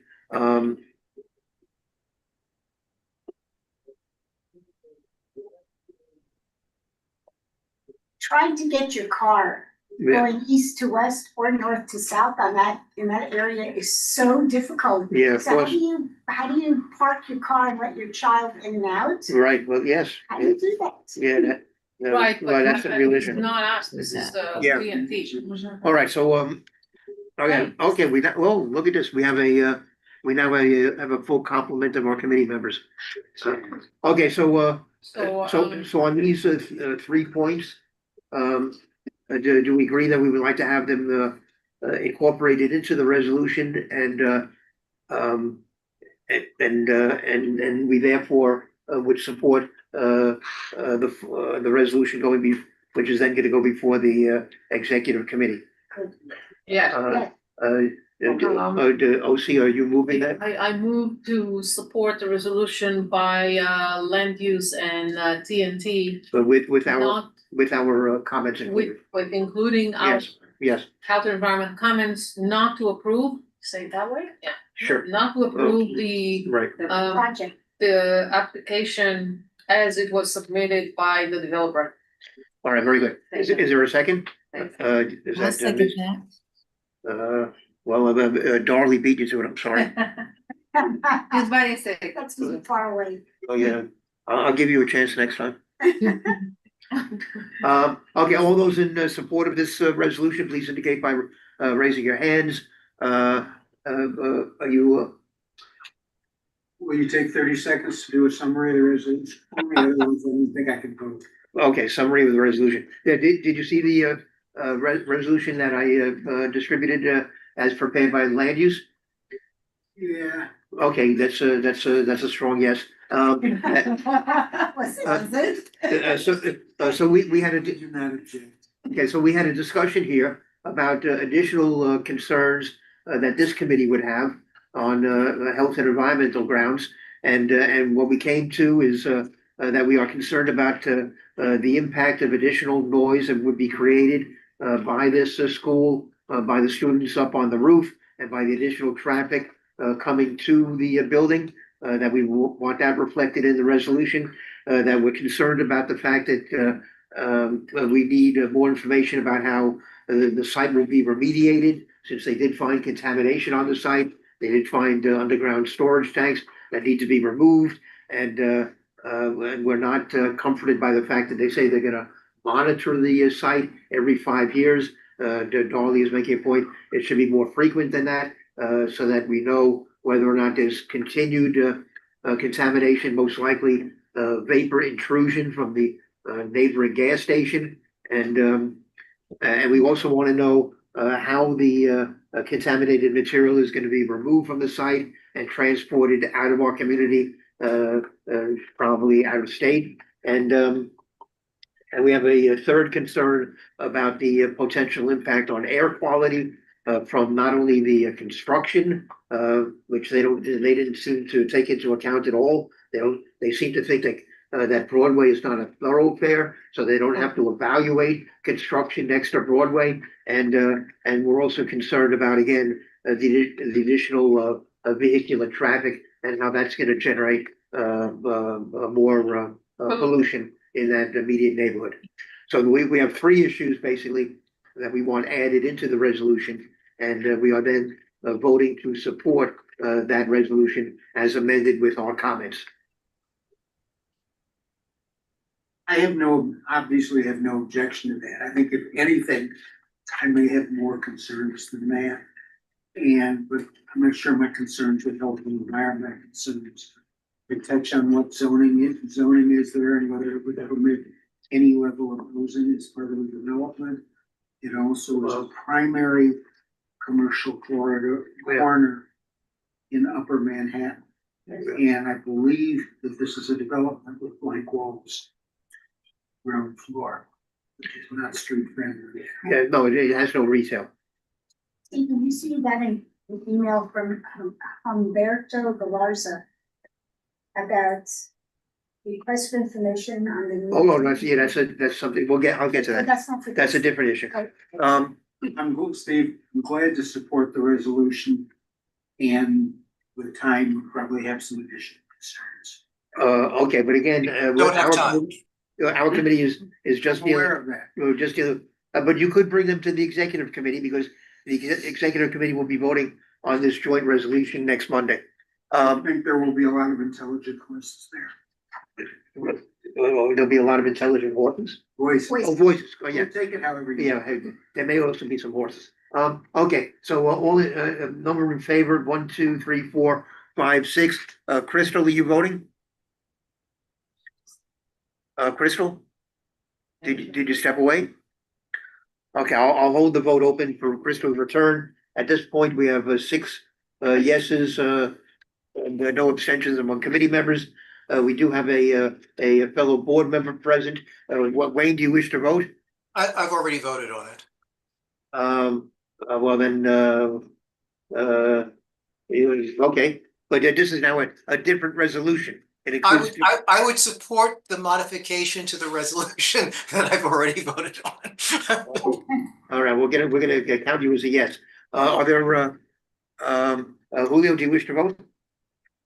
I'm not even one of the committee. It doesn't I'm matter. not on the board. As a member of the My vote public. doesn't matter. Members of the public are allowed to Oh, vote. of the public, yes. Yes, I wholeheartedly support it as Wayne has. Okay, very good. I call you a stakeholder. I'm a stakeholder. Okay, very good. All right, okay, let's, I don't know, Diane or Pauline, do you wish, either one of you wish to vote? Okay. I'll take that as an abstention. Diana's gonna say something now. Oh, No, I'll abstain. Thank you. very good. And Pauline abstains. Okay, very good. Let's move on. Thank you all. Next is, look who's next. Pauline Ferrante is giving us a report on respiratory diseases, illnesses, and other matters. Pauline. Hi, good evening, everyone. I'm going to share my screen. Just 1 second. So I know you are all very familiar with our data page for respiratory illness, but as you can see, we are on par with what we looked like in 2023, 2024 flu season, actually of the past three flu seasons, we are around the same. We had a really high spike this year, though, in December. So this chart is rather interesting to look at. So if anyone has time to peruse, please do that. And then for COVID, we are seeing decreases in all three. So COVID, flu, and RSV. So that is good news. But again, we are still asking people that now that allergy season is here, to just be careful because you might not know why you're sneezing. So if you're not feeling well, please stay home or go seek medical attention so that you at least know, whether or not you are suffering from allergies or from any respiratory illness. Sorry, one second. I'm just going to move my bar down. I also pulled up the rabies map. You can see that there are a lot of furry friends on the map, and this was updated as of the 7th. Thankfully, Manhattan is still clear, but we do see 6 cases total throughout the city. 5 of them are raccoon related, and 1 of them is skunk related. So we are, monitoring the rabies situation in animals throughout the city. But again, we are seeing more activity. So that's something we'll continue to keep our eye on. And then I know that the board is always interested in measles cases. So as of the 10th, there have been 4 confirmed measles cases in the city. I do not have the data as to where the people reside. So I unfortunately cannot share that information because I don't know it. However, I just want to remind people as the weather gets warmer and we start traveling and people are coming into New York City, especially this summer for the World Cup, please just make sure you are all vaccinated. And I know OC had a question earlier about HIV and just about like how and what caused people to acquire HIV. And so there's just a little pie chart over here that 96% likely acquired HIV through sexual contact and 3% reported injection drug use history. So all of this information is on our website. We do have very up-to-date data in our Epicure data sets. If anyone is interested in a tutorial on that, I'm happy to maybe next month go over some of that information with everyone. I know it's getting a little late, so won't get into that today. And I just wanted to give Steve a quick update. We are scheduled to present on community health profiles, I believe next month at the Borough Service Cabinet. But we can have someone from the team come specifically to your committee meeting if you're interested in that. So just let me know, but it'll have to be after the Borough Board meeting, just to share the information with all Manhattan community boards that the data is now hopefully being ready to be shared with everyone. I think they had to collate some and analyze some additional data. So those are my updates for this evening. I am happy to take any questions. Thank you so much. So tell me again, when is that borough board meeting? It should be in May. So next month's borough board. Borough Service Cabinet. Yes. Service Cabinet. Well, if I remember correctly, that's towards the end of the month. So maybe we could do this presentation in June. I'm pretty sure I have an opening in June. So okay, sounds great. All right, that's good. Okay, fantastic. OC. Yes, I do have 2 questions. Spraying, mosquito spraying, I don't know if you have scheduled already, and wildlife rabies baits for rabies baits for raccoons, skunks, and whatever other wildlife, if you have a schedule for that? So with regards to spraying, we don't spray unless, sorry, there are 2 different types of spraying that we conduct. And in mosquito season, which began April 1st, We do treat every single catch basin throughout the city to make sure that it's not an hospitable environment for mosquito larvae to grow. But we do aerial treating of like marshy land where nobody resides, and that happens on a schedule, I believe. I don't have that information currently, but when it comes to residential, like spraying in areas where there's like a police car that is announcing our spray truck coming through a block, a residential block, those are only scheduled if absolutely necessary, meaning if we gather mosquitoes from any of the traps that we have throughout the city and they show West Nile disease in those mosquitoes that are trapped, that's the only time we would conduct residential community-based spray events. One, because we know that it is very burdensome to the community to have to keep their windows closed and make sure their air conditioners are not on, air circulation mode, and to make sure, everyone's aware of these sprayings. But also we don't feel like it needs to happen unless it's necessary, where there's like scientific, reason where likely human transmission of West Nile disease will happen. And so that can't be predetermined. But of course, if there is a scheduled spraying in the community, I absolutely let every, community board that is impacted know before that event happens. Typically that information comes out, I believe, like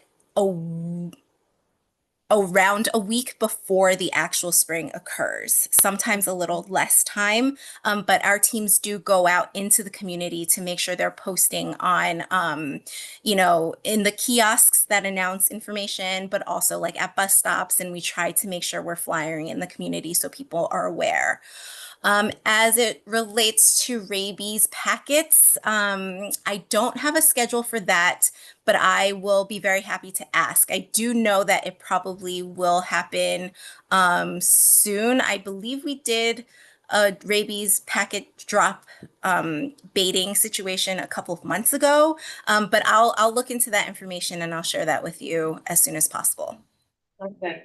My last thing is about ticks. I don't know if ticks on dogs and other. Oh, no, ticks. Yes, ticks, yes. Ticks. No.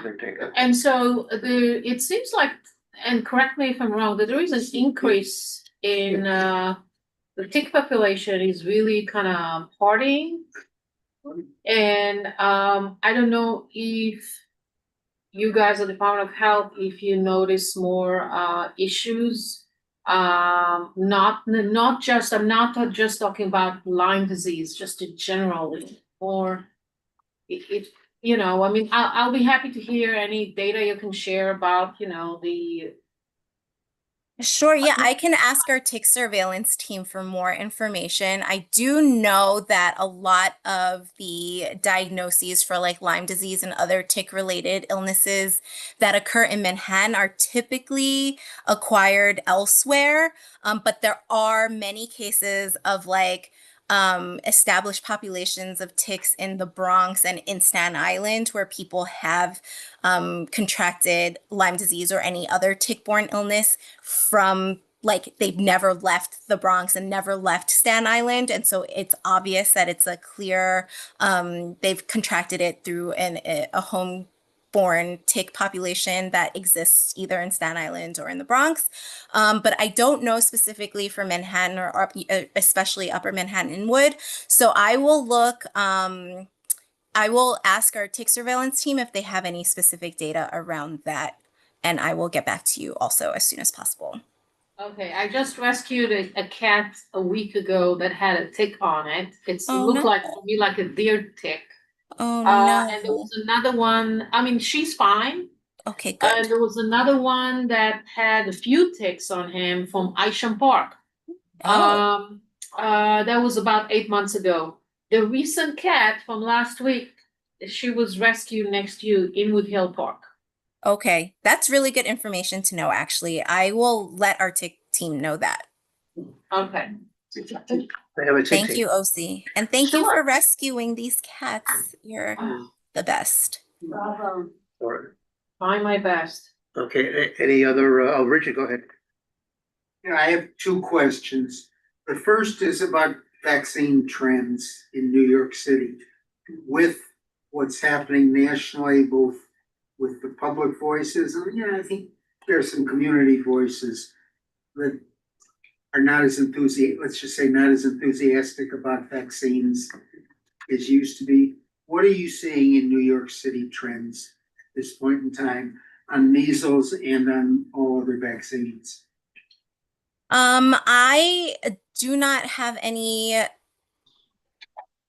concrete data about trends with regards to vaccines right now. So I will be happy to take that back and to report out at next month's meeting. But I know that our agency specifically have committed to making sure that vaccine access is available to all New Yorkers. I know Governor Hochul also made that pledge, despite the federal government's, stance on vaccines, that we in New York and New York City are very adamant that we will continue encouraging and recommending everyone remain on the standard vaccine schedule that had been in place for many years. That makes sense. That's scientifically proven.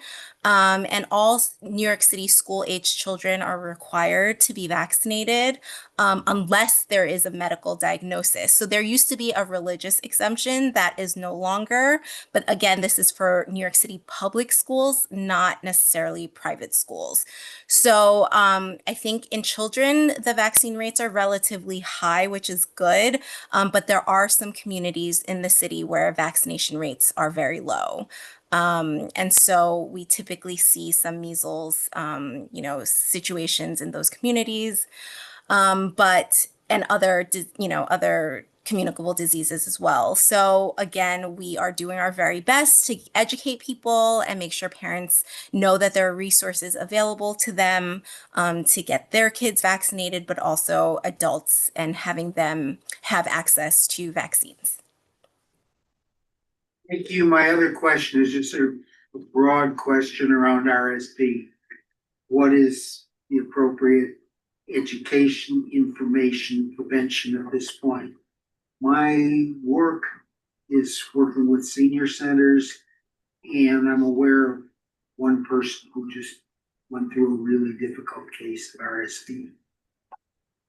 Yeah, we send out clinical or information to clinicians on a regular basis, and I believe that the agency did send, a couple of notices during like peak flu and respiratory illness season to look out for RSV, especially in older adults.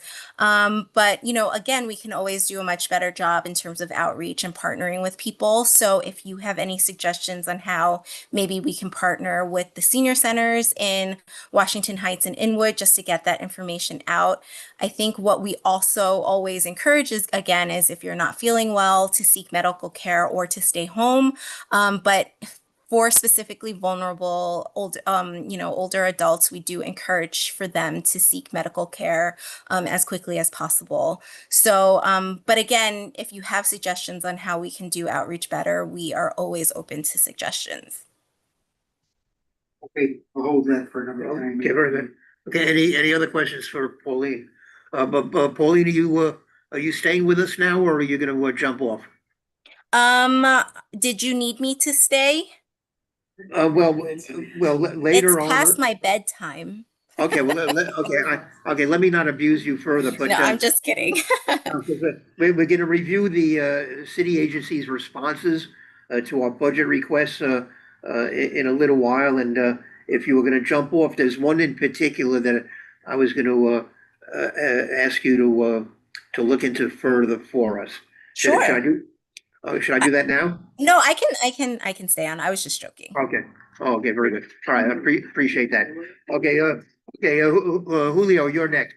But before you give your report, I neglected to mention that there was a question in our Q&A earlier about, I guess, the surveys that were conducted for the community health needs assessment. A person here is asking whether the surveys were provided in different languages. Would you know the answer to that? Yes, it were. They were. And and again, they were conducted through the New York Academy of Medicine. All right, so I don't know whether that person is still online with us, but at least we just answered that. Okay. All right, Julio, you have a report. So just so, this is just a few things. First is the Medical Center Neighborhood Fund, and I'm not sure if Diego will be on, he can elaborate on the work that they're doing around the Medical Center Neighborhood Fund. For those who do not know, the fund is an employee-driven giving grants started by one of our local physicians about 38 years ago, Dr. Donald Tapley. And it started with 4 grants of $500 and now expanded. We've got the cycle over 80 applications from different community members from 155th Street to 218th Street, all within Community Board 12. So the application process has closed.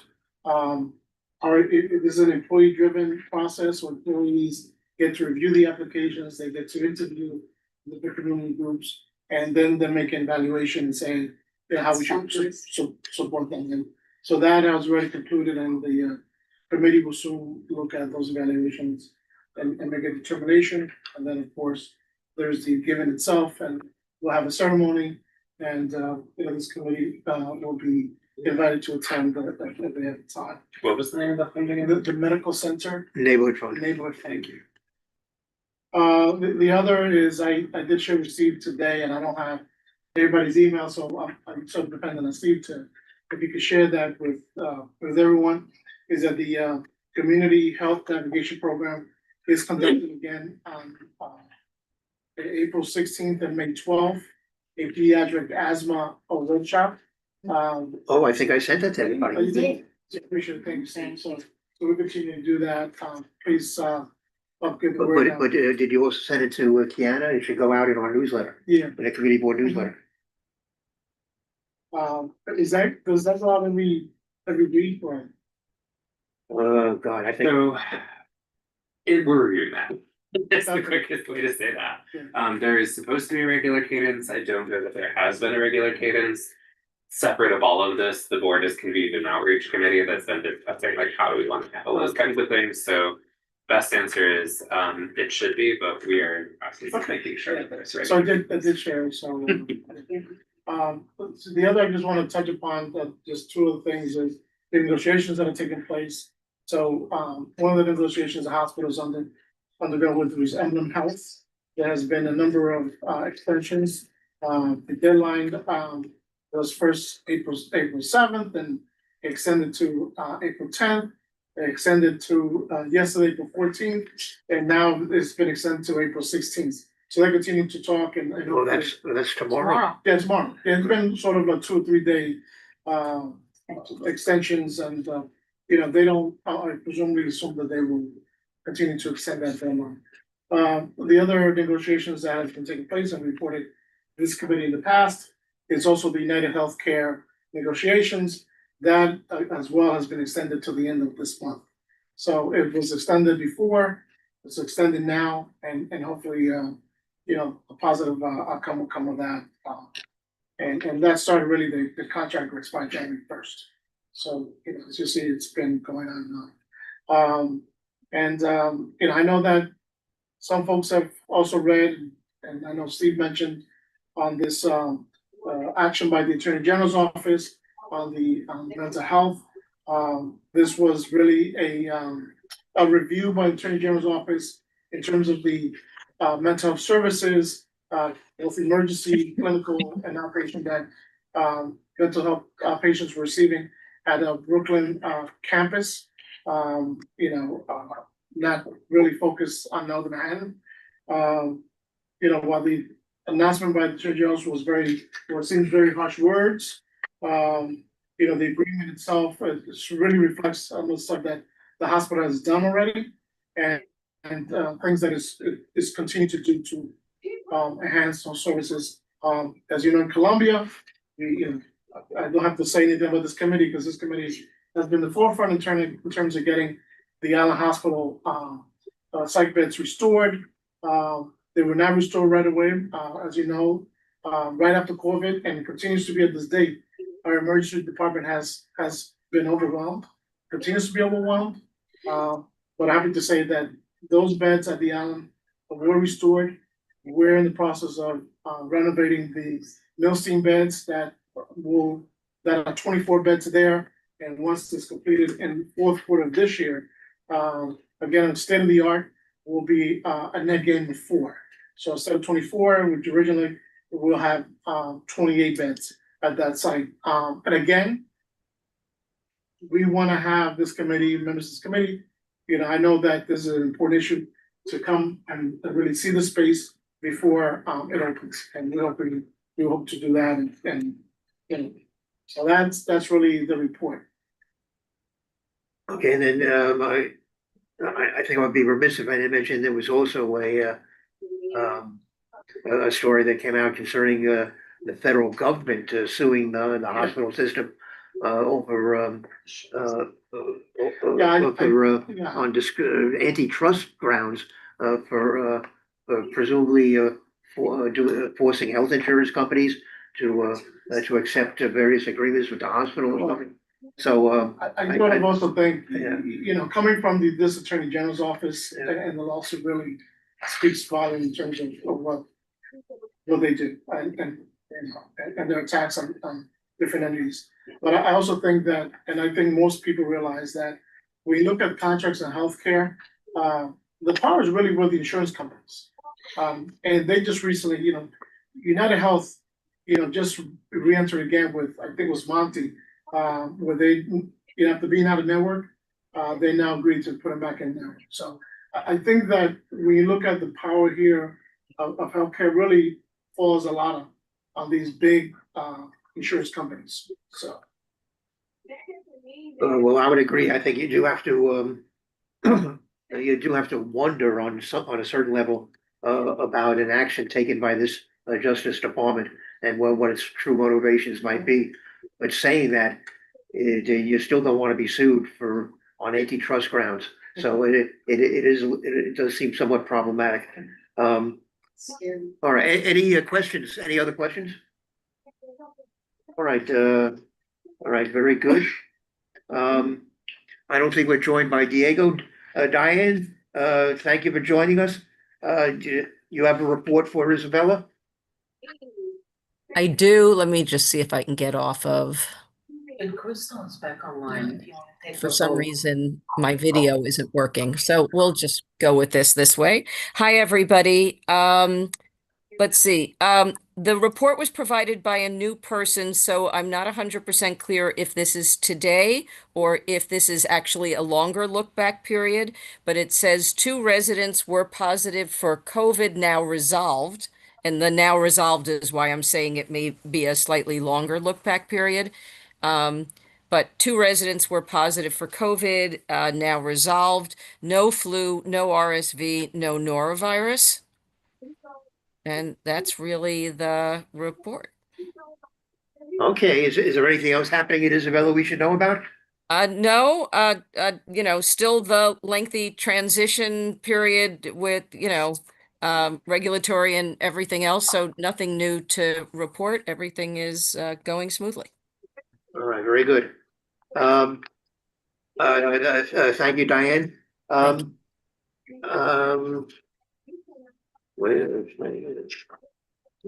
Crystal, while you were away a little while ago, we took a vote on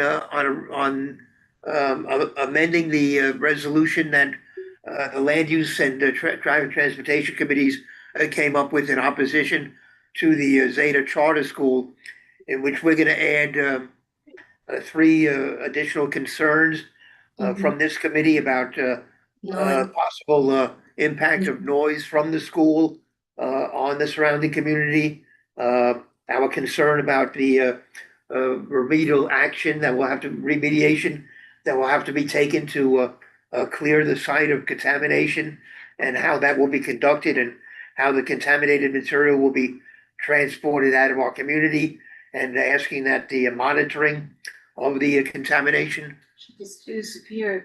She was frozen at some point, I think, and now. sounds. Okay. All right, back to back to our regular programming. Yeah. You did a good job. To what end? Okay, we're up to old business. Okay, does everybody have a copy of this handout?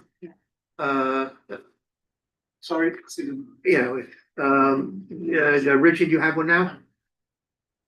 Okay, all right, so these are the responses that came from agencies concerning our various budget requests. The first page, these are our capital budget requests. And actually, I'm pretty surprised at these responses from DEP. Expedite the replacement of old water mains and sewer lines. The agency does not support and will not accommodate. Provide funding for more noise enforcement cameras, which should be installed in both Washington Heights and Inwood, and staff of the program, as well as for more inspectors. Agency does not support and cannot accommodate. The budget Wait. wasn't passed. We're gonna have somebody from DP come to our next meeting to talk about noise enforcement. And so we can question them about this one. Next was increased staff for Crystal, are you with us? Yes, it cut me off or it buffered a little bit, but yes, I support with our friendly amendments that we Okay, put very in about noise, transportation, air quality, and things of that nature. Oh, fantastic. Okay, so then the final vote, Jacob, is 7-0 to 0 of the committee members. Thank you, Crystal. So now we're going over the budget responses that we received. Unfortunately, you don't have a copy of this, but we can certainly try to get it to you. So the next one on the list was to increase staff for the Bureau of Water and Sewer Operations to clean catch bases more frequently. I mean, I thought, remember when the Borough Commissioner was here some months ago, I thought this is something that he said was a good idea. So agency does not support and cannot accommodate. I can't believe this.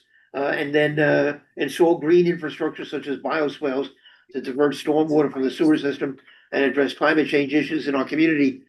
Agency does not support and cannot accommodate. I don't believe these responses. No, A bioswale is like a thing on the street. It's like a planting bed, which holds water. So the water drains down into the soil instead of into the sewer system. during storm time. Yeah. A lot of parks are installing that, so that water just goes from. Yeah.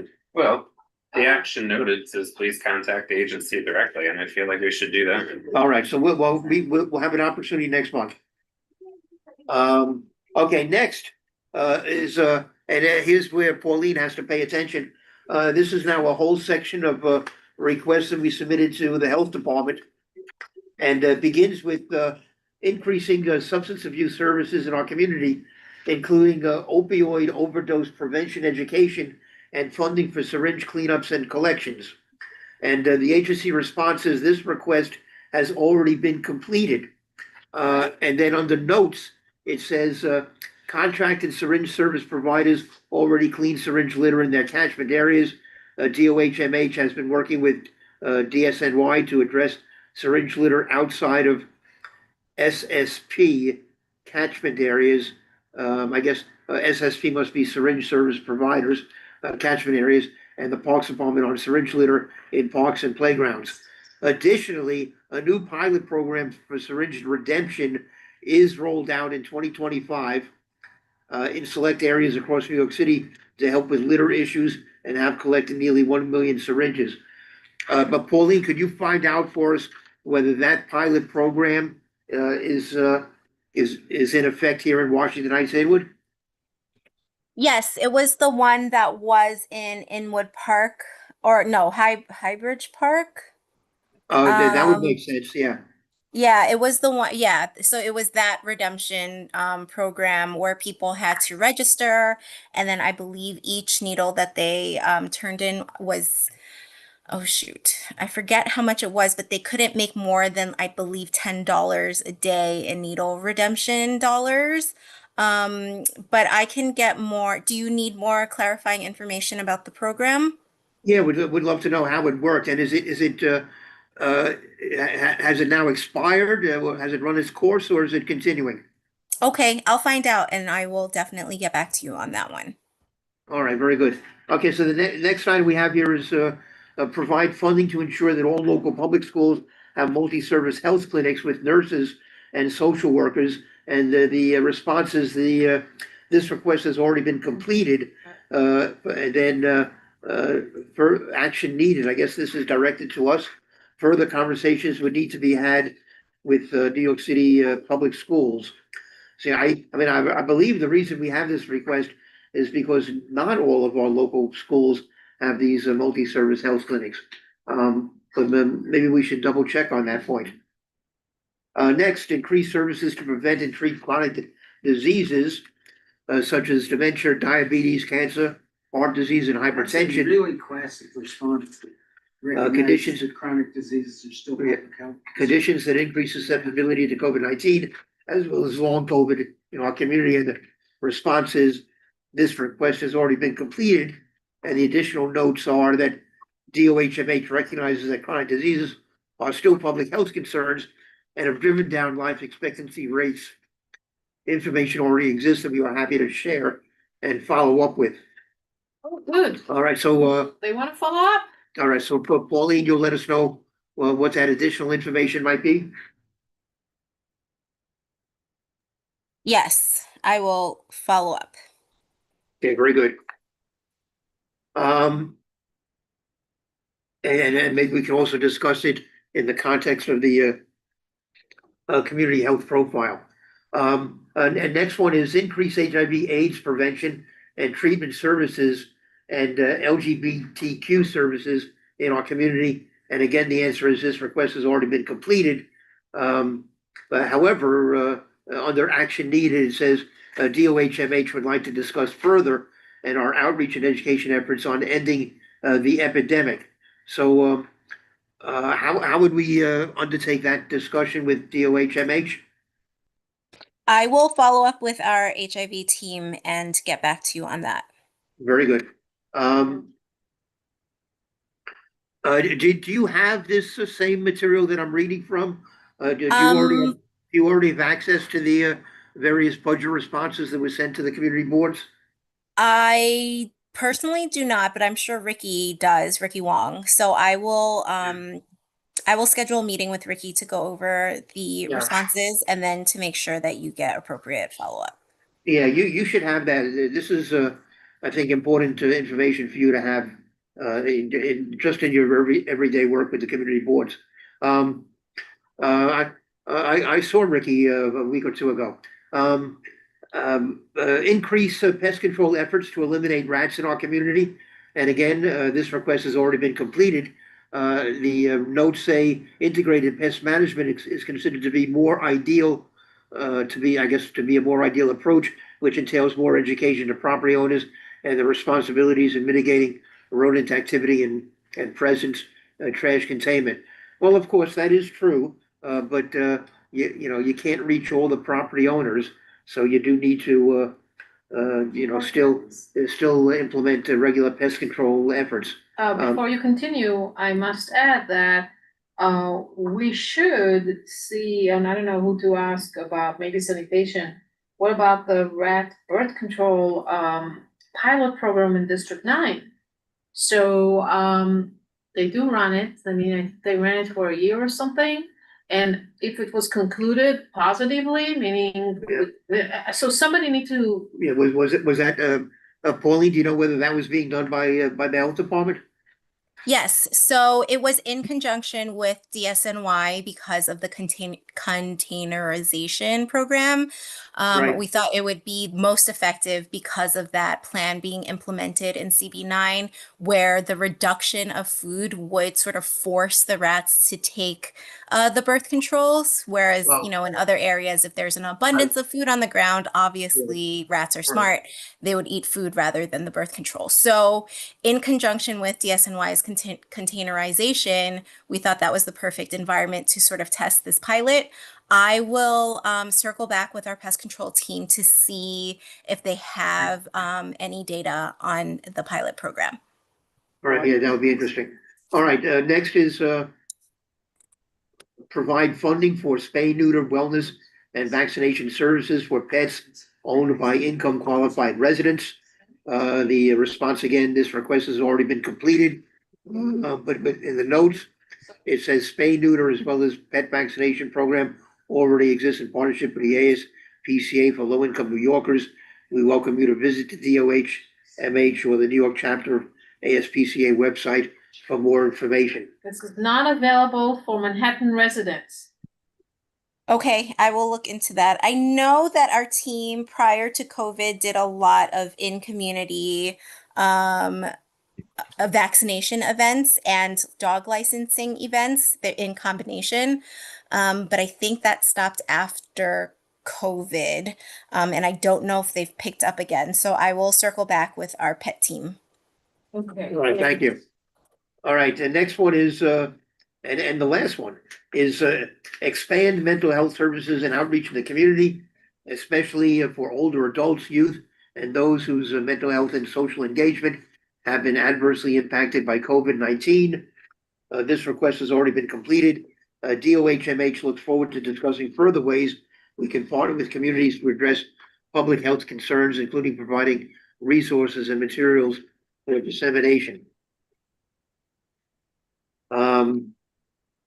Well, we certainly do want to talk about further ways in which we can partner to expand mental health services and outreach in the community. So, maybe you could check into that for us as well, Pauline? Will do. Okay. All right, so that's our last health department item. I'm going to see if we can email this particular chart for you, which is specific to Community Board 12. Okay, sounds good. That'd be very helpful. But I'll circle back with Ricky. I'm scheduled to meet with him anyway, Okay. to go over this and try to get you information as quickly as possible. Very good. All right, very good. And if you use my name, Ricky may be really helpful to you. Will do. I'll throw your name around everywhere. Yeah, just That's what I do. just throw it around.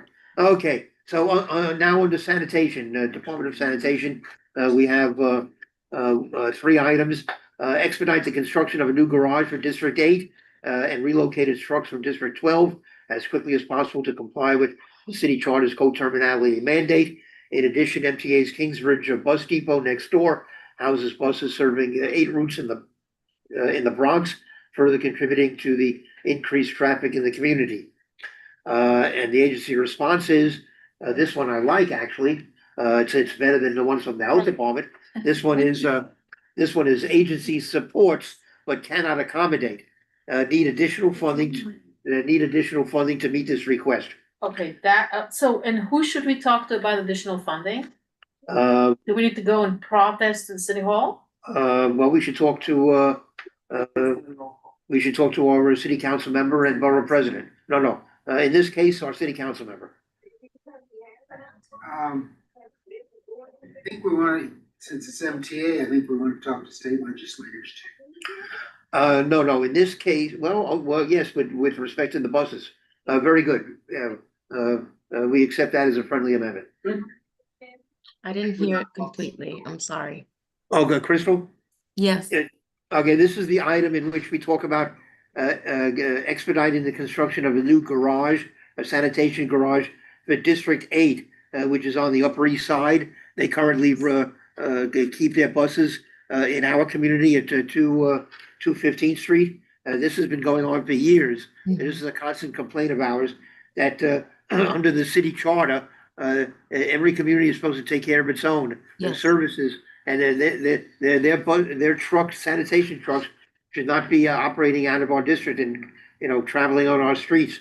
So, but in addition, we added an item this year about the buses, which serve the Bronx, which are also housed in a depot at, I guess really at 218th Street or so, 217th Street, somewhere around there, 216th. So, so Richard is pointing out, that we now also have to talk to the MTA about that particular issue and to our state officials, since they're the ones who have, some sway over the MTA. Yeah, but those are two different things. They are two different things. Sanitation. They are two different things.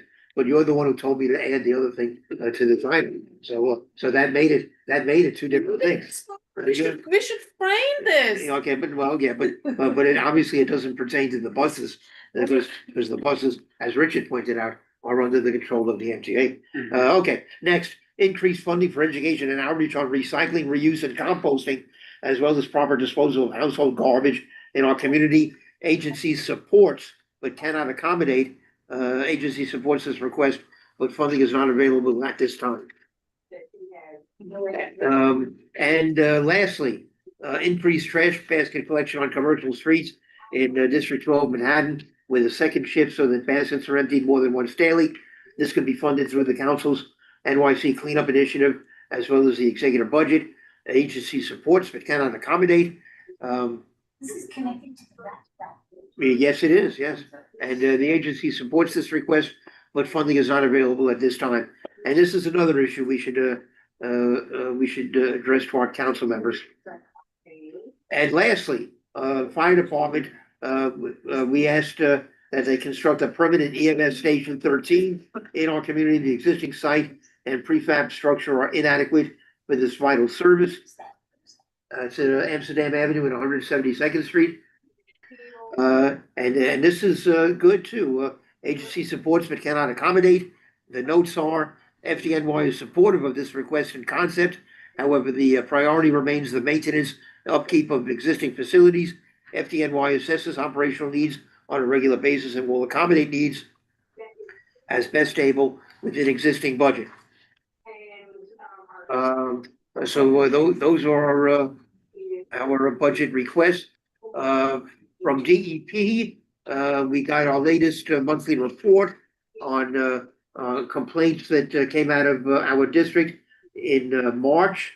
And the number one complaint by far is about barking dogs. 113 of the 414 complaints in March were about barking dogs. Noise is the next three categories down. Construction before and after hours, 56. Alarms, 35. Construction equipment, 25.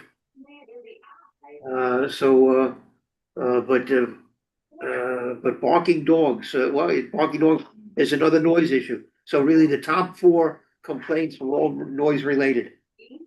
Okay, but the thing specifically the barking dogs, maybe we can, I don't know, we should ask HCC to come back and see, or tell us what kind of services they have in our district for dog owners. That would somehow address this issue. What? That would address this particular point. It could be. Maybe there is like, because they have free classes for dogs. Or they have like, they get migrations, yeah. They have like an obedience school or something for the dogs. Steve, it's not funny. No, It's part of the surrender prevention program. All right, well, Any other old business? Do you have your recycling stand? no, I have nothing on recycling. Oh, I do have, I mean. You no, have old business? I do have new business. Okay, And I have, Business. you have old business? Mr. Yeah. Mr. Ullman has old business. This one probably overlaps old and new, so. Last month, I think I mentioned the CB12's Committee on Aging. Yes, is having a broader discussion around ageism. right. The impacts are significantly health impacts.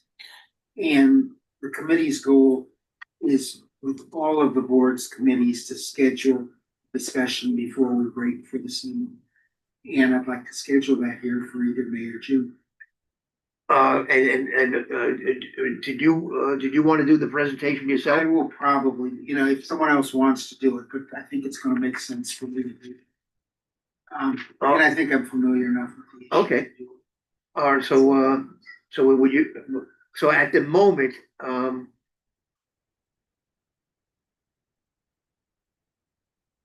the moment. Okay, at the moment, I have two presentations scheduled for in May and another two in June. And so really, whichever month you want, Sooner is better than later.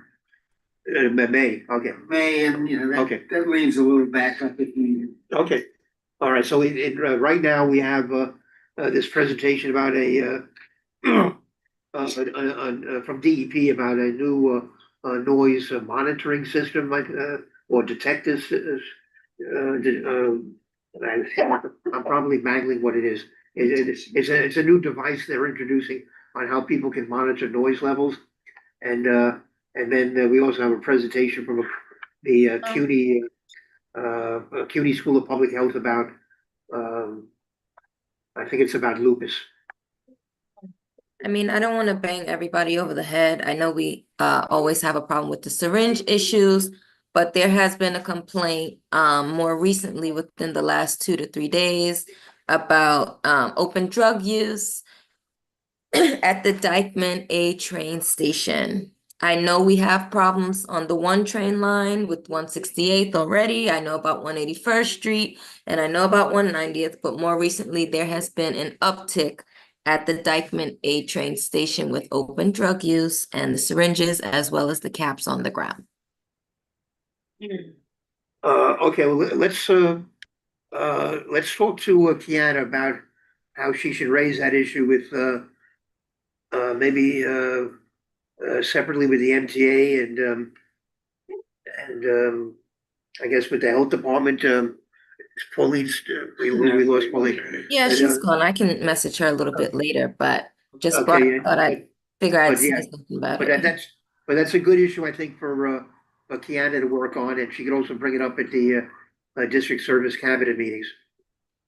But she doesn't have to wait for a meeting. She could, she could call or email, starting with the MTA. Do you want to reach out to her tomorrow? Sure. Okay. I don't All right. mind. What's that?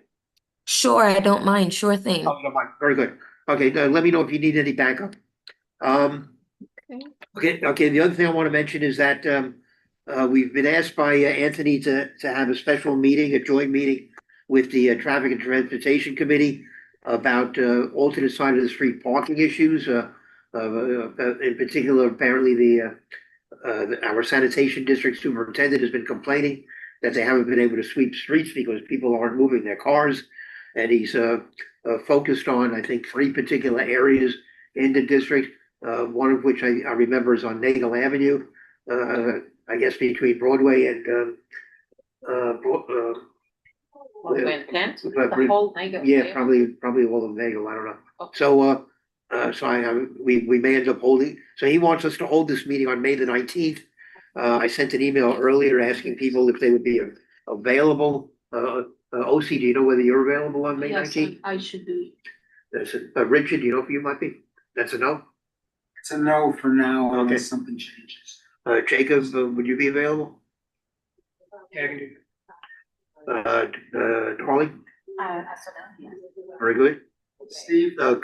Crystal, do you know whether you'd be available? Yes, I would be available. Very good. And Rita, you're away.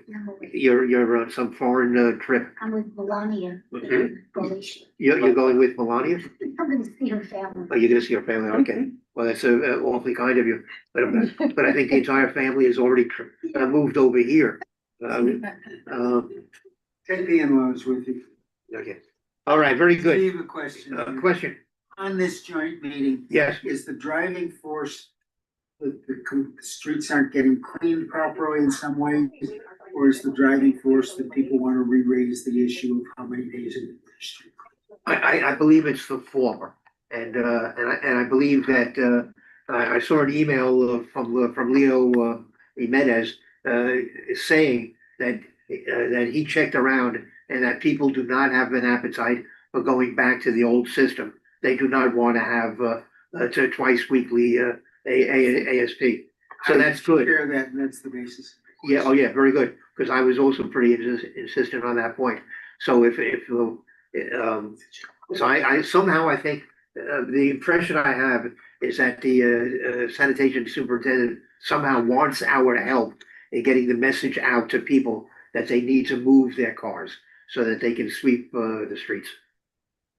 I'm not sure. You know how buses, you know when buses are coming now, there's a LED light signage. Too bad you can't know in advance when the sanitation is coming, because people are sitting in their cars. Yes. It is such a quality of life issue. Yeah, right. Amazing.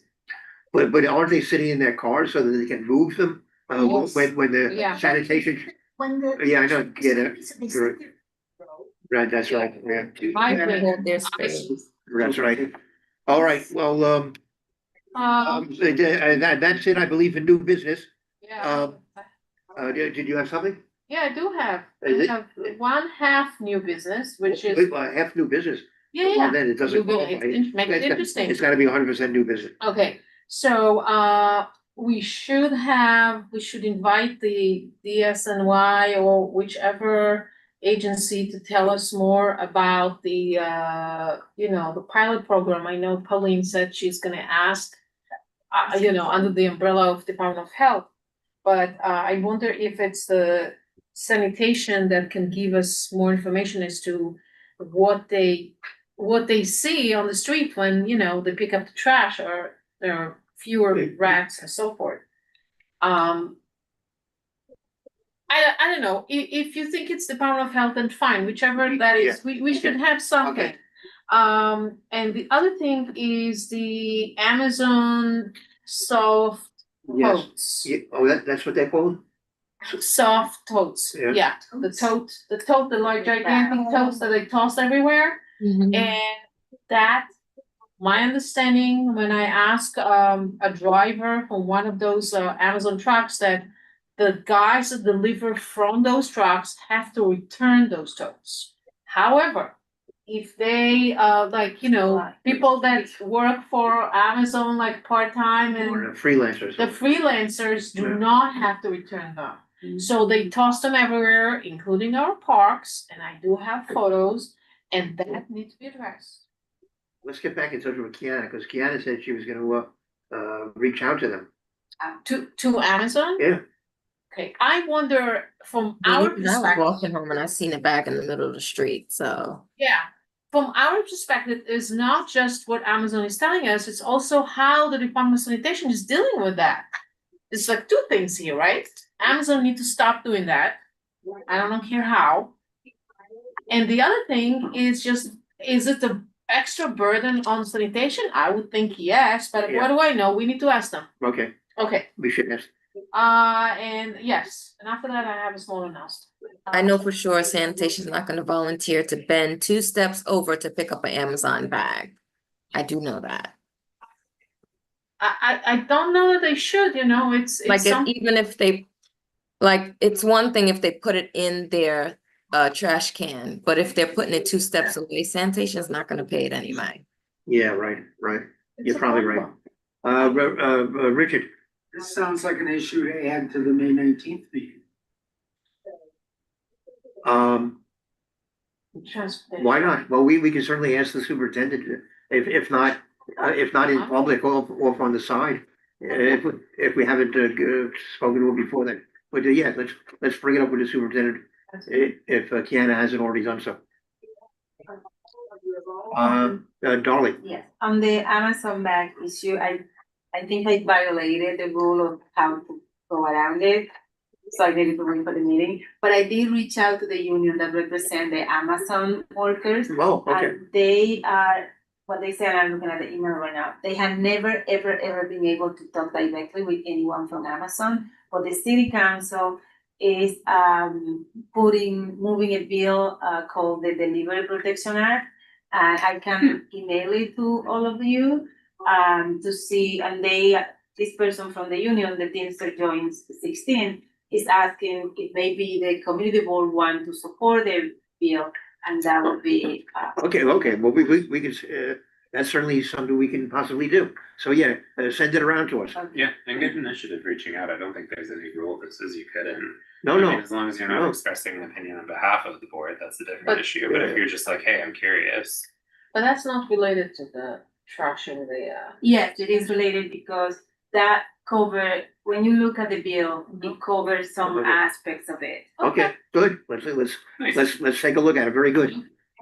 Thank you. Don't be shy about doing stuff like that. That's very good. Yeah. That's great. It's okay to take the initiative. Yes. Okay, so that, any other new business? I don't know if I was glitching, but I think we already went over the MPOX article as well, right? We already went over that earlier. No, we did not.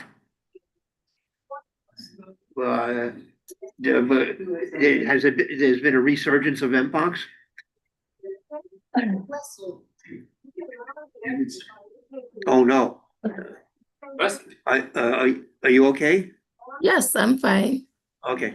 I can speak to this a little bit if it would be helpful. Yeah, go ahead. Real quickly. Yeah. I think there's been some concern about it, but what was it, last October or maybe a year or two ago, I forget when we had, after the initial surge that we had, Right. we had a big concern around that. Right. There was a brief resurgence, I think, in the fall of what they call Clade 1 Mpox, which is the original Oh, I think- variant, if you will. that Oh, I was think found. I do remember reading Yeah, this. and more recently, there was Wow. concern about what was called Clade 2, which is sort of a different variant of the disease that was found in the city.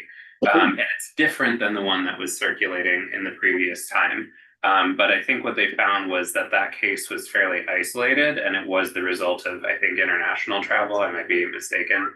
But so overall, like, cases are, although they remain very slightly up, it's nowhere near the level we were in the past. So I'm not sure if that is a helpful perspective of that, because I've had my eye on that. Okay, well, let's send an email to Pauline and ask her. Yeah, and maybe she could give an update next Yeah, time. definitely, yeah. Yeah, thank you, Crystal. Stephen, tomorrow's the blood drive at the, 1 second, you have to wait till we get to announcements. oh, that is announced. That's it. No, that's an announcement. Okay, any other new business? Okay, we're up to announcements. Do you have an announcement? Oh, okay.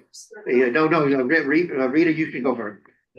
It's a blood drive tomorrow from 1 to 7. We have a terrific blood shortage. And this one's at the Hebrew Tabernacle at Fort Washington Avenue, corner 185th Street. So please tell your friends and neighbors to donate. We are really a terrible emergency for blood. All right, thank you.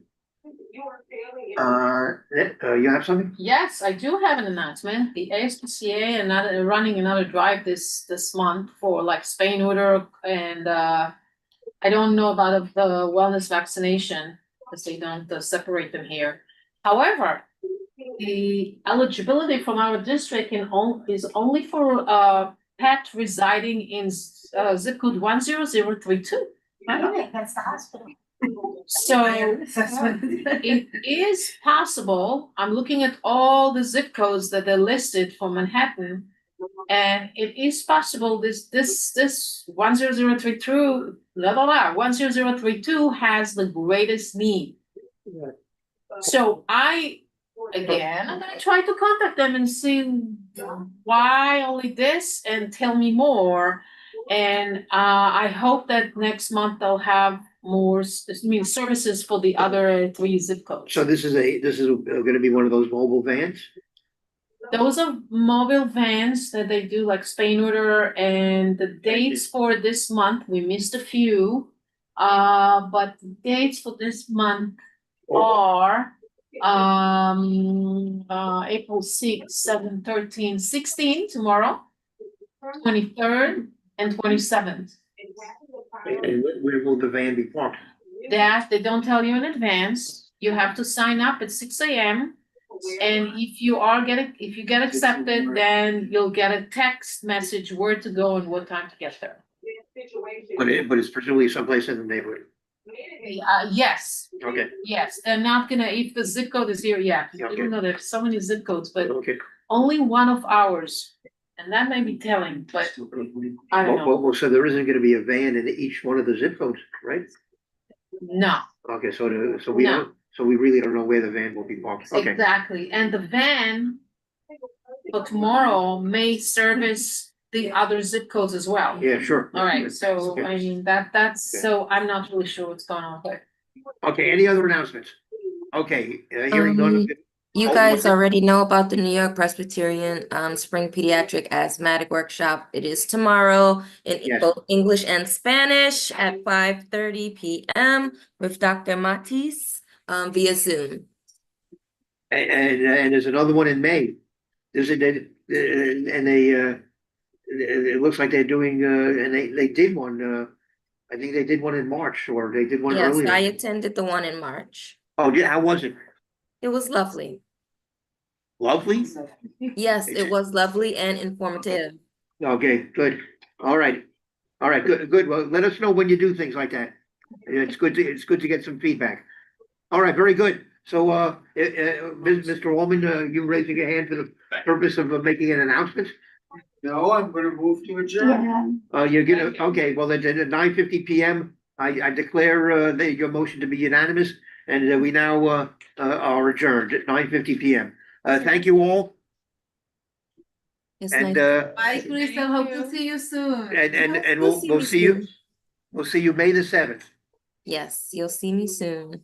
Okay, very good. Thank you. No, Okay. No? we have a joint meeting on May 19th. Yes, but first we have a meeting on May 7th. Oh, I'm sorry. Yeah, we're meeting like crazy. All It's right. just the Oh, my God, yeah. Ranking. Oh, my God. You'll see me at the end of the month, or if not in the neighborhood. Okay, very good.